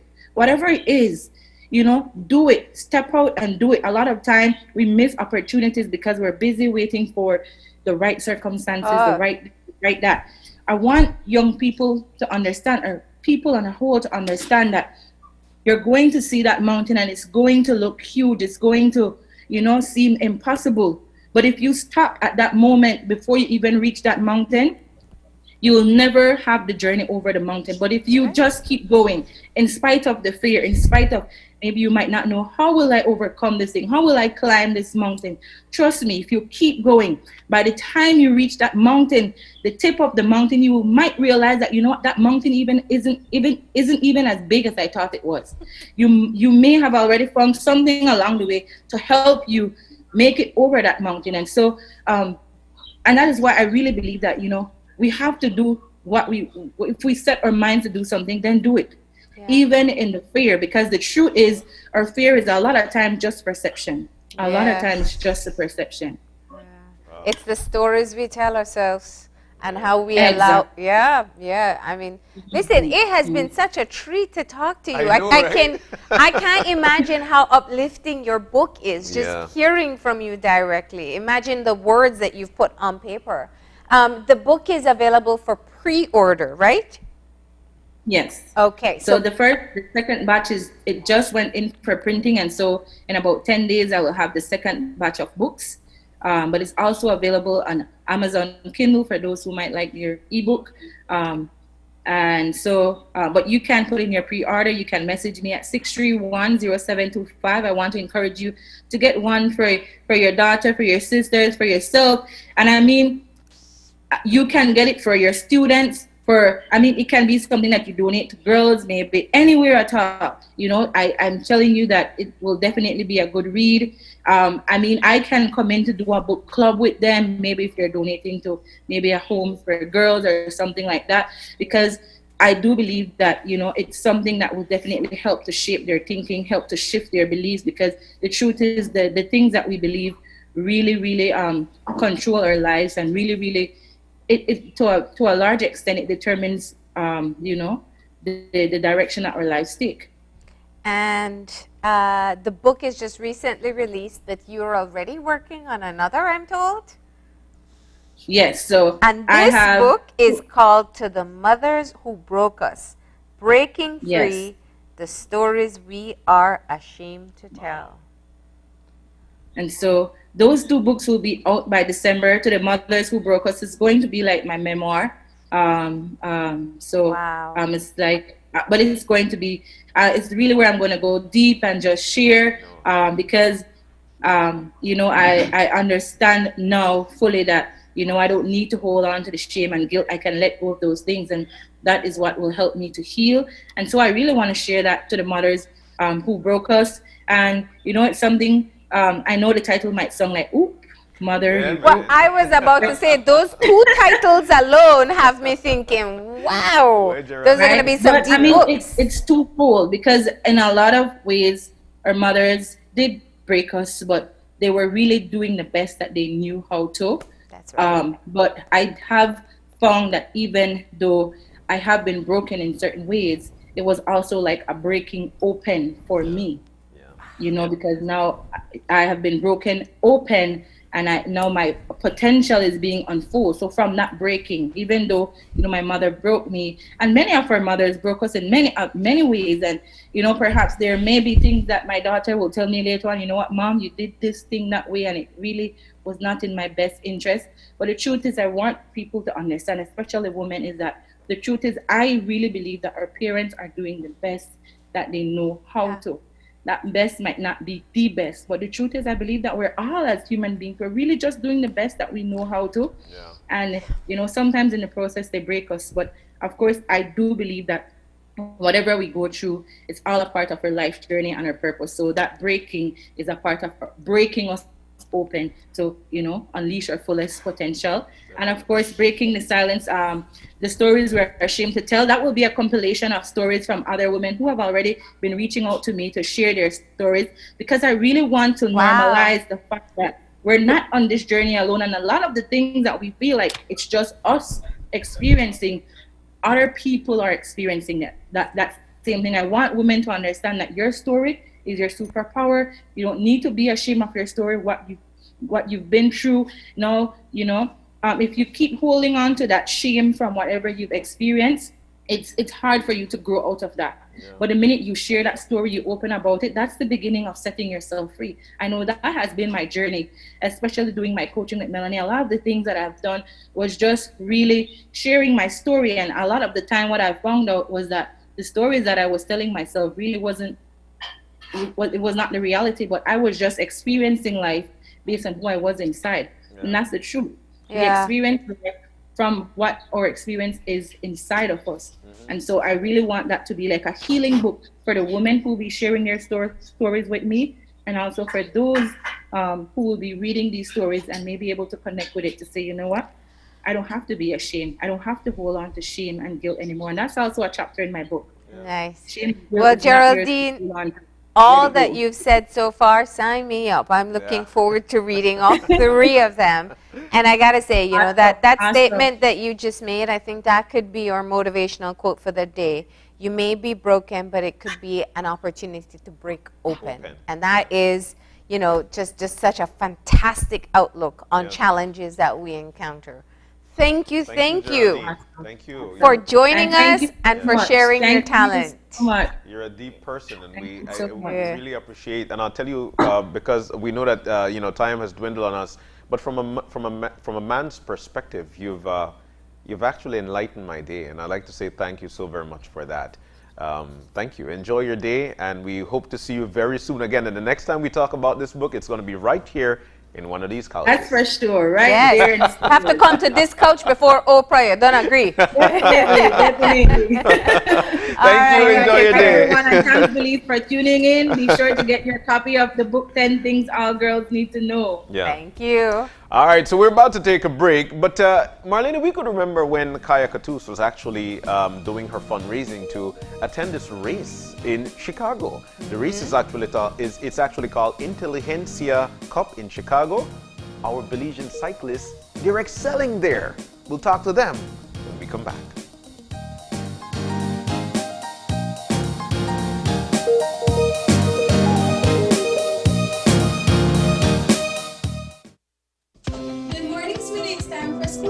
Are you a teacher or public sector employee who is thinking of owning your new home?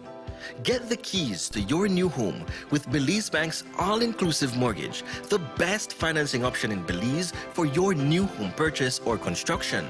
Inclusive of all mortgage-related fees, no down payment, affordable terms, amazingly low interest rates.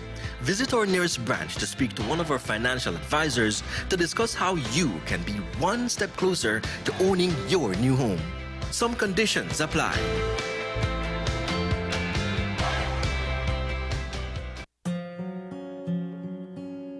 Life can be tough when a loved one suddenly departs. Dependents of the deceased are sometimes left alone to pick up the pieces and may be stranded financially. Fortunately, the Social Security Board provides survivor's benefit to ease the burden. Survivor's benefit is paid to a widow or widower, children under 18 years, or up to 21 years if attending school, or dependent parents. A survivor's benefit can be either a grant or a pension. Want to know more about survivor's benefit? Visit our website or contact any of our offices to have someone assist you. Also, be sure to visit our Facebook page and give us a like to stay informed. Social Security Board, safeguarding you, your family, your future. Smart continues to expand its internet coverage countrywide to help you live a smarter life. Our villagers are very happy. They are pleased to know that Smart went the extra mile to put a tower in our village so that our villagers can get live stream on their TVs and they can get their kids doing their online classes. I want to say to Smart, thank you for making it possible for us to get internet in Gardenia Village. We really do appreciate it. Smart continues to take the internet and mobile services to communities across Belize. Now save even more when you bundle your Smart broadband with Smart mobile services. Smart, bringing people together. Introducing Edam A cheese, the A+ Dutch cheese to hit the Belizean market. As the name says, it is of A-class quality, the best Dutch cheese in Belize. Edam A cheese is creamier, less salty, and simply more delicious. Don't be left out. Get your A cheese at a supermarket near you. A cheese, exclusively distributed by Unitex Company Limited. Call us at 610-3626 or 610-8910. Follow us on Facebook at Unitex Belize.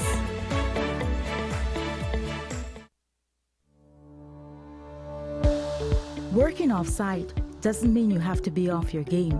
Studies have shown that simply adding a keyboard and mouse to your laptop increases productivity by 26%. Add a monitor and you'll be 35% more productive. At Fulltech Systems, we have what you need to enhance your remote work or e-learning experience.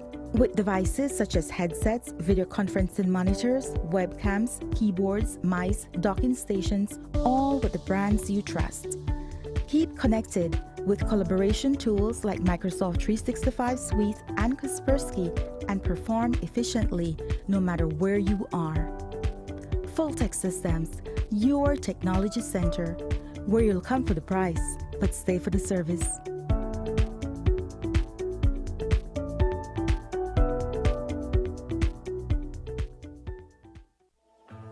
Infinite Health presents Common Sense Herbs, everything your body needs, and are all natural, dairy-free, non-GMO, cruelty-free, gluten-free, and are FDA monitored. Everything your body needs. Distributor in Belize, Infinite Health, Birdseye, Belize City. Telephone number 613-1914. That's 613-1914. That's the sound of fuel efficiency.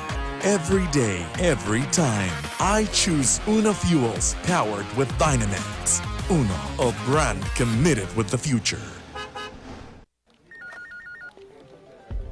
As one of the largest cable and internet providers in Belize, CBC strives to provide our customers with the highest standards of quality, value, and service in all aspects of cable TV and internet. Monitoring our systems closely, our technicians combine creative planning and state-of-the-art technology with years of experience and training to develop and provide the most reliable and advanced cable and internet service to exceed your expectations. For CBC and our team of talented engineers, technicians, and customer service representatives, delivering less than the very best is never an option.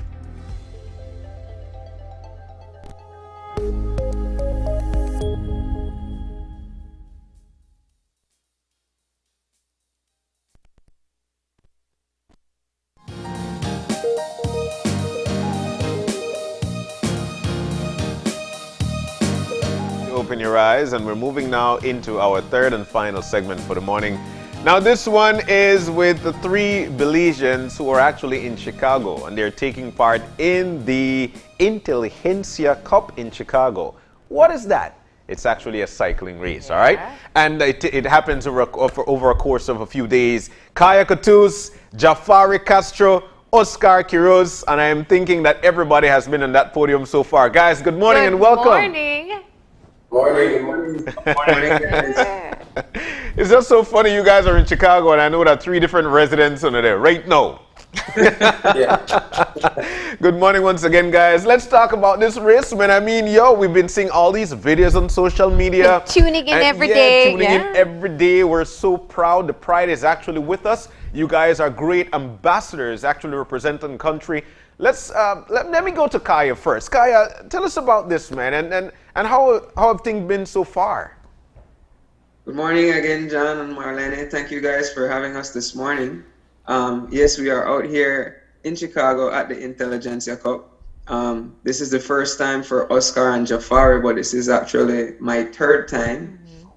Things have been going great for me this time around. Of the 5 days race, I've been on the podium 3 times so far, and it's just been great, man. You know, you dedicate yourself to something, you put in all the work, and it just feels so great when you're finally able to reap the sweets. Yeah, Let's get to Ja Fari. Talk to me, my brother. How are things for you? You've been out there for a while now, and your first time. Tell us, how did you get there? And tell us. It's a great experience. We've actually been on the road for a minute now. Actually, like a month and a half. Yeah.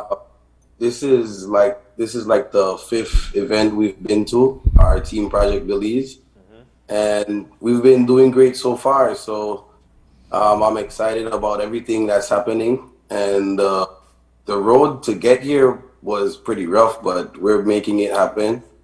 And for me, climbing on the top step during this series was great because I really wanted to catch a W out here, and I did just that thanks to my teammate Henry Lee. Yeah. All right. And Oski, man, you've been on that podium as well. Tell us about your experience and your first time as well. So first of all, thank you guys for having us on the show. Morning, John, and morning, Marlene. I mean, again, like Kaya rightfully said, it's the first time for some of us here. Myself, I've raced in the US, but not that something so big.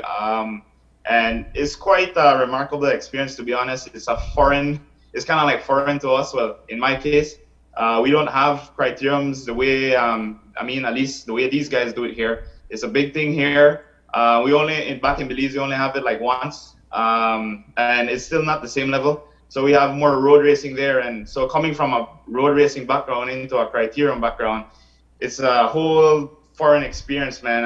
And I mean, being that I'm just here like maybe a couple of days, it had to really happen fast. I really had to like force myself to adapt really, really quick to this experience. But nonetheless, it has been really, really, I think, good. It's been enjoyable. I'm glad that we are all safe still. And again, I think it's been really good. Yeah. I just got to say, I'm sitting back quietly as you all are so humble about the fact that you have been putting Belize on the map in Chicago with this race.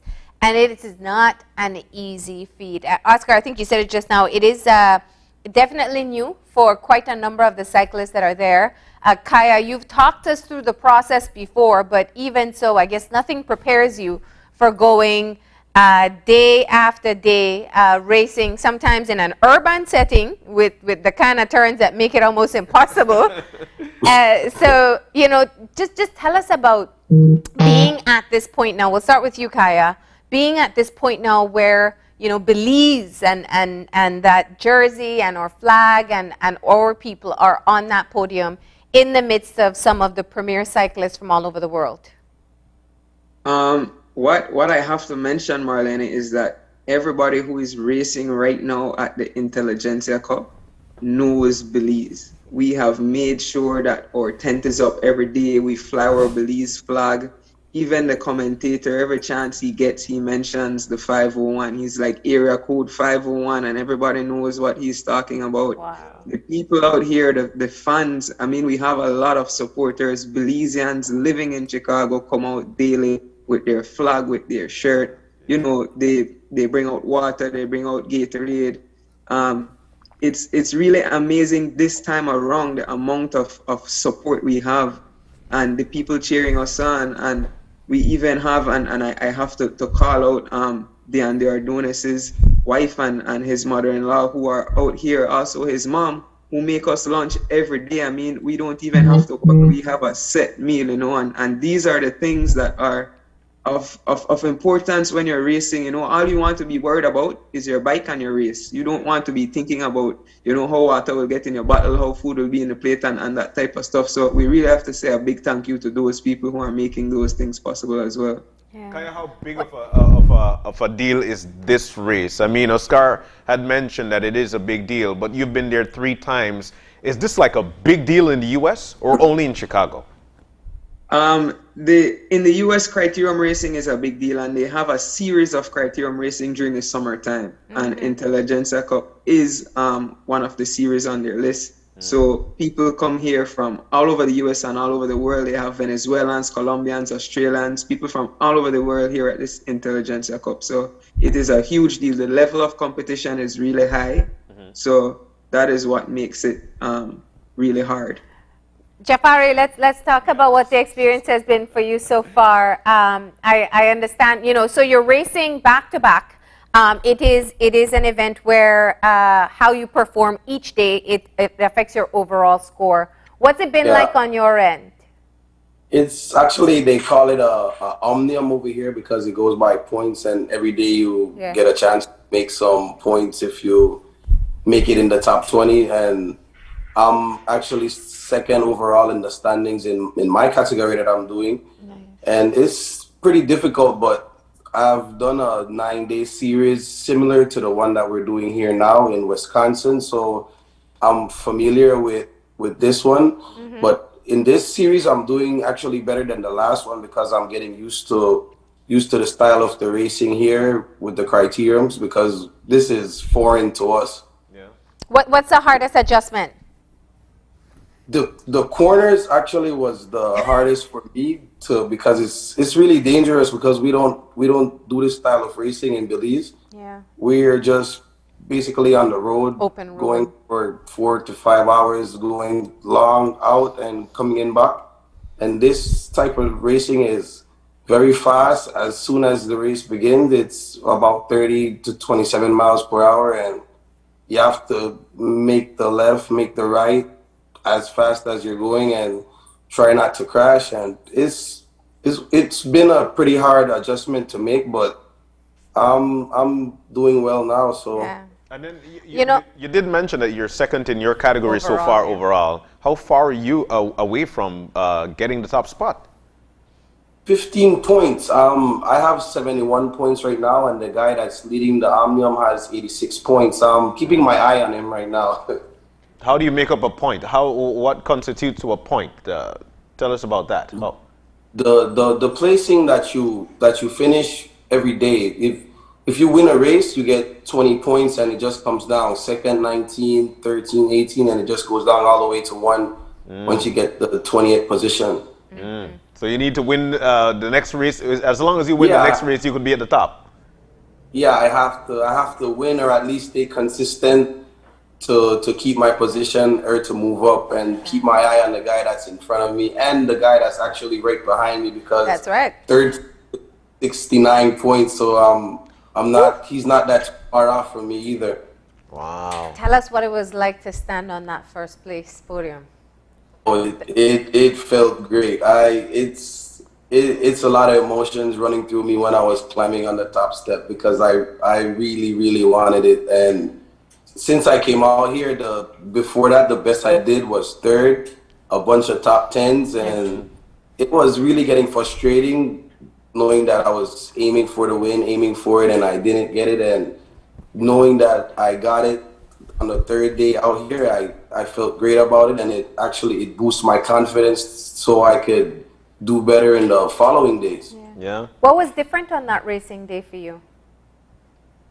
It's that day, since I woke up the morning, I had it on my mind. I set out a plan. The course of the stage suited me very well.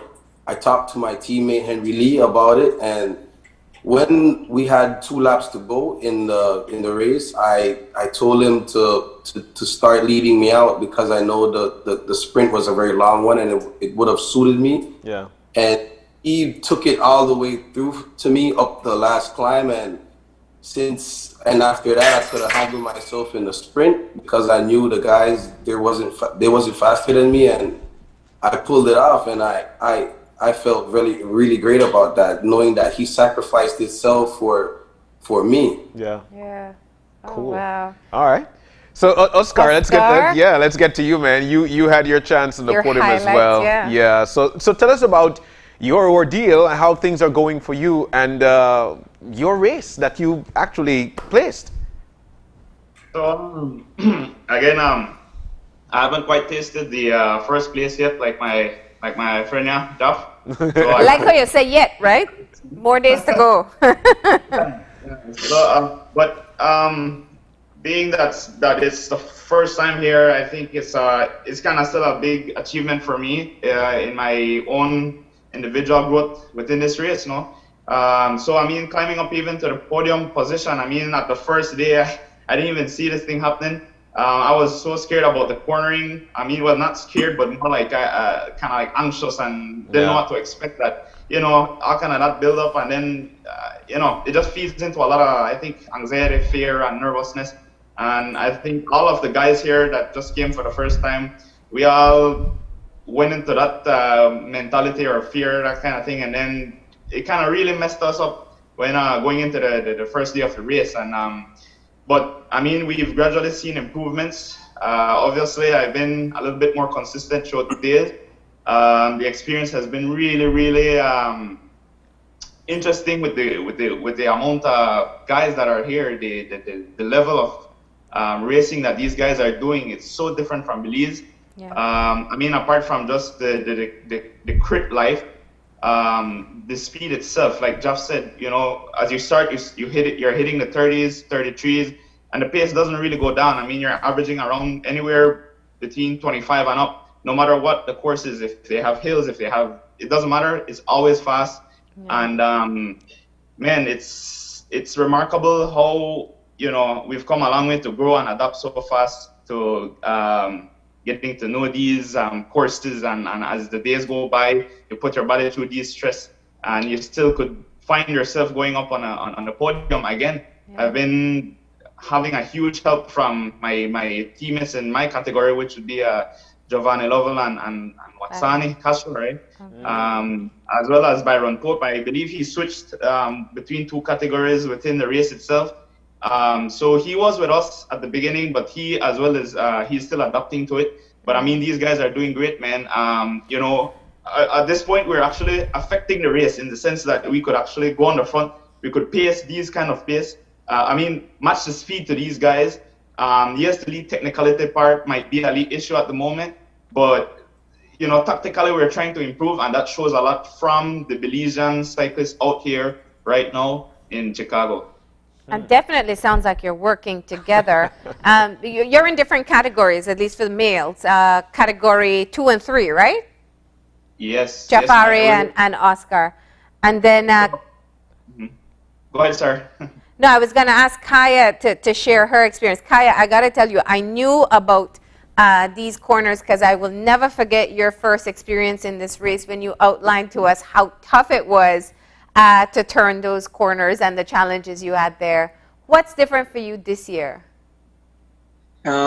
Experience. Yeah. I have the experience. Like I said, it's my third time, and you coming into it when something is new, and it's not only new, it's a bit dangerous. You have a bit of fear, but now the fear is out the door, and it's just that daredevil instinct, you know, wanting to reel these corners as fast as you can without touching your brake.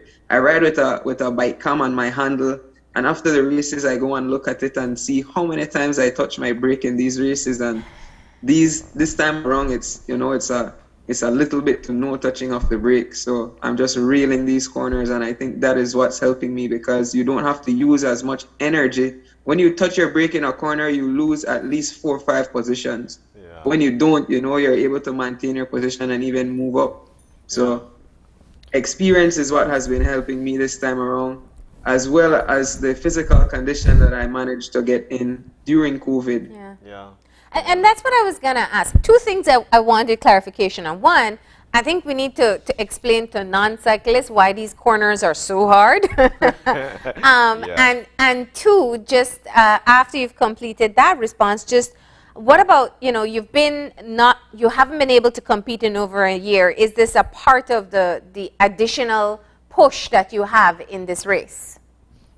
Well, what makes the corners so hard is because they're not curves, they're literally corners, 90 degrees. So you're going one direction, and when you come out of the corner, you're going in another direction. So you literally have to hit what they call the apex in order to get around the corner and still stay upright on your bike, you know, without crashing or falling off. So that's what makes it so hard. And in Belize, we don't have any of this in none of the races that we do. We either are on the road, or we do what Jafari calls a hot dog on Alberta and Regent Street, where you make a U-turn at either end of the course. A hot dog. A hot dog, yeah. That's really the difference. So when is the next race? When is the next race day? Well, today's a rest day, Yeah. and this is something new in the series. It was usually 10 days straight, but this year they decided to put a rest day in between. I don't know if they felt that, you know, people's conditioning were a bit lower this time due to COVID, but they decided to give us a rest day, which really and truly came in very good for us, because after 5 days of racing, you know, you're really starting to feel the fatigue. So having a rest day today to just do a short, maybe a 2-hour ride, spin out your legs, you know, get prepared for the other 4 days. It really comes in handy, well, for me at least. Yeah. All right. So let's talk about the performance you guys have to have in the next 4 days. No pressure, right? Yeah. Let's get to that. Yeah. I think we all are seated within the top 3 in the Omnium. Jafari sits at second, I sit at third, and Oscar also sits at third. Cool. So what we need to do is try to maintain our positions or either move up so that we can podium, because it's only the top 3 in each category that podium for the overall Omnium. So we really need to try and maintain our positions. And like I said, the competition out here is super hard, so it's no easy task. It's going out there day after day and trying to just perform at a really high level against these people out here who are as fit or even more fit than we are. What's the final race day? So we can all tune Sunday. in on Sunday. Okay. Okay. So we have Thursday, Friday, Saturday, Sunday remaining. Wow. So you can't eat no rice and beans until after Sunday, after the race. Rice and beans are power food. Yeah, so we And need you it. have a We lot of need it. Belizean Americans there who can make it. All right, guys. It seemed that Anybody you want to say good morning Yeah. to or thank you to before we close off? you Oscar? first, Kaya. Yeah. Go first, Kaya. Well, there's a whole lot of people. You know, I have a sponsorship list that I always post on Facebook, because it's just a lot of people to mention. And you guys knew the fundraising and all that stuff that I was doing before coming out here. So I just like to say a big thank you to all those people, my family, my cycling family, who are out here, who are supporting me. Just a very big thank you to everyone who is behind me and behind the Belizean contingent here in Chicago this year. And Ja, tell us. Yeah, your support, my brother. It's there's a whole lot of people that helped us throughout this trip. To mention them on the top of my head is probably impossible at the moment, because I wasn't prepared at But I would like to give thanks to the entire Belizean community that's supporting us, everybody that's behind us throughout the whole process. Everyone, everybody logged into this live right now, watching us on Open Your Eyes. There's a whole bunch of people supporting us, and I really appreciate that. So I want to say thank you to everyone, and everyone who actually played a part on getting us out here. So there's a whole lot of people I would like to thank, and I hope they're watching this right now. So thank you to everybody. All right, Oscar. So again, I might be a little bit different when it comes to this. I was actually granted the opportunity, which I'm very appreciative of. The sole person that actually gave me the opportunity to come here was Mr. Glenn Flowers, and I would like to give all the respect to him. You know, I wasn't even planning to come to this race, but you know, he made this thing possible, man, and for a lot of us actually.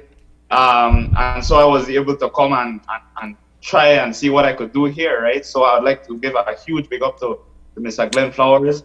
Of course, some of the LA family, as well as the contingent here in Chicago. I think it has been an amazing supporting cast here. I mean, without the support, we wouldn't be able to do it, honestly. And again, I would like to thank the good Lord up above. He's here. He has us safe, and he has been giving us the energy. I'd like to thank my family back at home, here in Chicago, anywhere, all the Belizean supporters that have been constantly reaching out to us, man. I think we could personally thank everyone, but it would be, again, impossible. So I'd just like to say, you know, on behalf of the entire cycling athletes that are here right now, I just like to say thanks to all the supporters, no matter where you are in the world today. But once you guys have shown support, we've listened. We probably haven't responded, but I think we've seen the messages, and it really goes a long way, especially in such a difficult race, no? Yeah. So I'd just like to say thanks, man. Thanks, everybody. Thanks to you guys. And we just want to extend a humble thanks then. Yeah. All right, Oscar, Jafari, Kaya, we want to thank you guys for joining us this morning, and here is to wishing you all best of luck, and we'll be hearing from you again sometime soon, all right? All right, thank you. Thank you guys. All right. All right, so we're about to take our final break. When we come back, we'll be wrapping things up. Stay with us. We'll be back.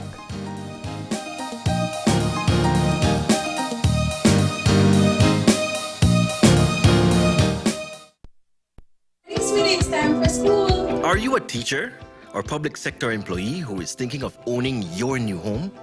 Get the keys to your new home with Belize Bank's all-inclusive mortgage, the best financing option in Belize for your new home purchase or construction. Inclusive of all mortgage-related fees, no down payment, affordable terms, amazingly low interest rates. Visit our nearest branch to speak to one of our financial advisors to discuss how you can be one step closer to owning your new home. Some conditions apply.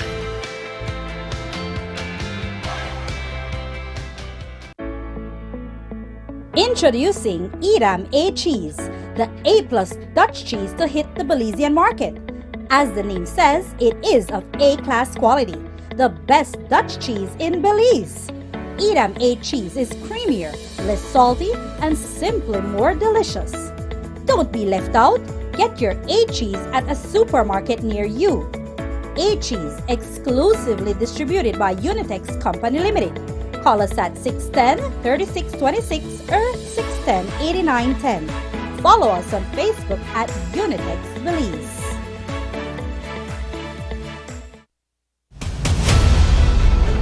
Dwayne Moody, Isani Cayetano, Andrea Polanco, Paul Lopez. Your News 5 Belize teams do whatever it takes. Go wherever they need to go, so you can catch the story wherever you are, whenever you want, on whatever device. Channel 5 Belize on television, Facebook, Instagram, and YouTube. Because news is now everywhere, all the time. And so are we.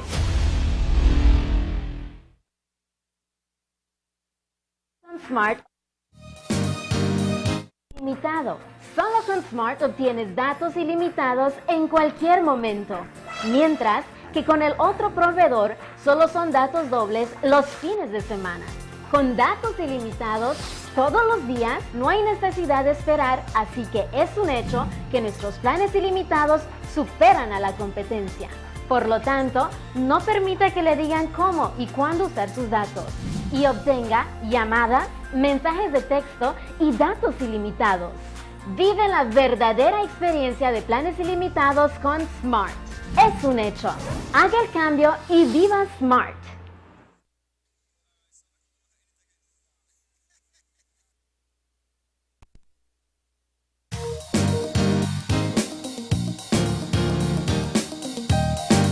And we're back. Just like that, we're back, and we've come to the end of our program for today. We had a great time, Marlene. 3 wonderful topics, and we want to thank everybody who came in with us this morning. Attorney Leslie Mendes and Brighton Codd on police reform, a topic that we need to continue to have as well. Yeah. Throughout the country, actually. We want to thank them so very much for joining us this morning. Yeah. Also, a big thank you to Geraldine Herbert. Geraldine, I felt, was that angel today to talk to you and just tell you, you know what? She's so uplifting. Was so, oh my goodness. Yeah. Oh my goodness. And I her feel like book we is should out. just like invite her to chat. To just chat. like Yeah, every you just, day. yeah, you stay right this way. Just share all this lovely Yeah. life wisdom. She's got this book, Marlene, and it's called 10 Things All Girls Need to Know. But the story behind it is how she actually got to the book was to actually provide a gift, a lifelong gift to her daughter, who is now a teenager. 10 Things All Girls Need to Know. You could find it on Amazon. You could call her. You could hit her up on her social media to get your copy of it. And it's a great, great gift indeed. And another uplifting end, talking Yeah. to three Three Belizean Belizeans. athletes, I'm sorry, who are in Chicago. We made them get up early on their rest day. We hope Yeah. they'll forgive us for that. But it was a moment to hear from them how things are going. They're halfway through the Inteligencia Cup. Yeah. It is a 10-day race. And so they've already raced for 5 days. They're taking a break now, and then they're going to continue for 4 more. Yeah. Right now, all 3 that we spoke to are in the top 3 positions top in 3. their category. Indeed. I mean, that's our Belizeans going out there showing how their hard work and their talent can really put us on the map. Indeed, And so indeed. Jafari Castro is at 2nd in points, and Oscar and Kaya are at 3rd place. All they have to do is keep on with what they're doing right now, Yeah. get an extra win, and hopefully the people who are ahead of them get some more losses. And, we can have a really great Sunday where we're celebrating these Belizean athletes. It was Indeed. great to hear from them, and just such a positive ending for today. And finally, for me with that, Marlene, here's how we could all help. Get on their social media platforms and give them words of encouragement. Let them know that we are here with them, because the last piece of energy they need is the love from all of Belize. That's what we need to do. Speaking of love, without you this morning, this show wouldn't be possible. So we're so thankful that you were able to join us, wake up and open your eyes with us. Starting your morning right, actually. If you've got any questions, any concerns, drop us a line at oye@channel5belize.com. You can also find us on Facebook at Open Your Eyes BZ and on Instagram at OYE Belize. Remember to tune in tomorrow morning at 6:30 when you open your eyes. To start your morning right. As per usual, keep your eyes, your minds, and your hearts open. We'll see you soon. Enjoy your day.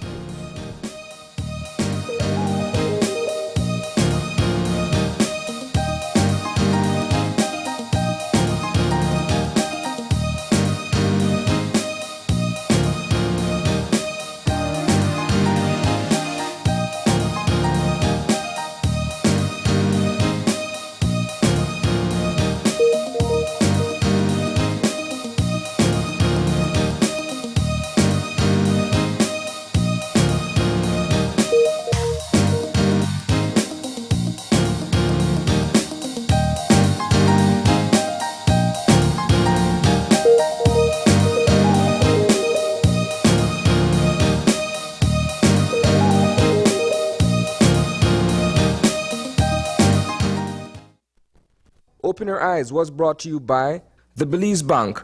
Our country, your bank.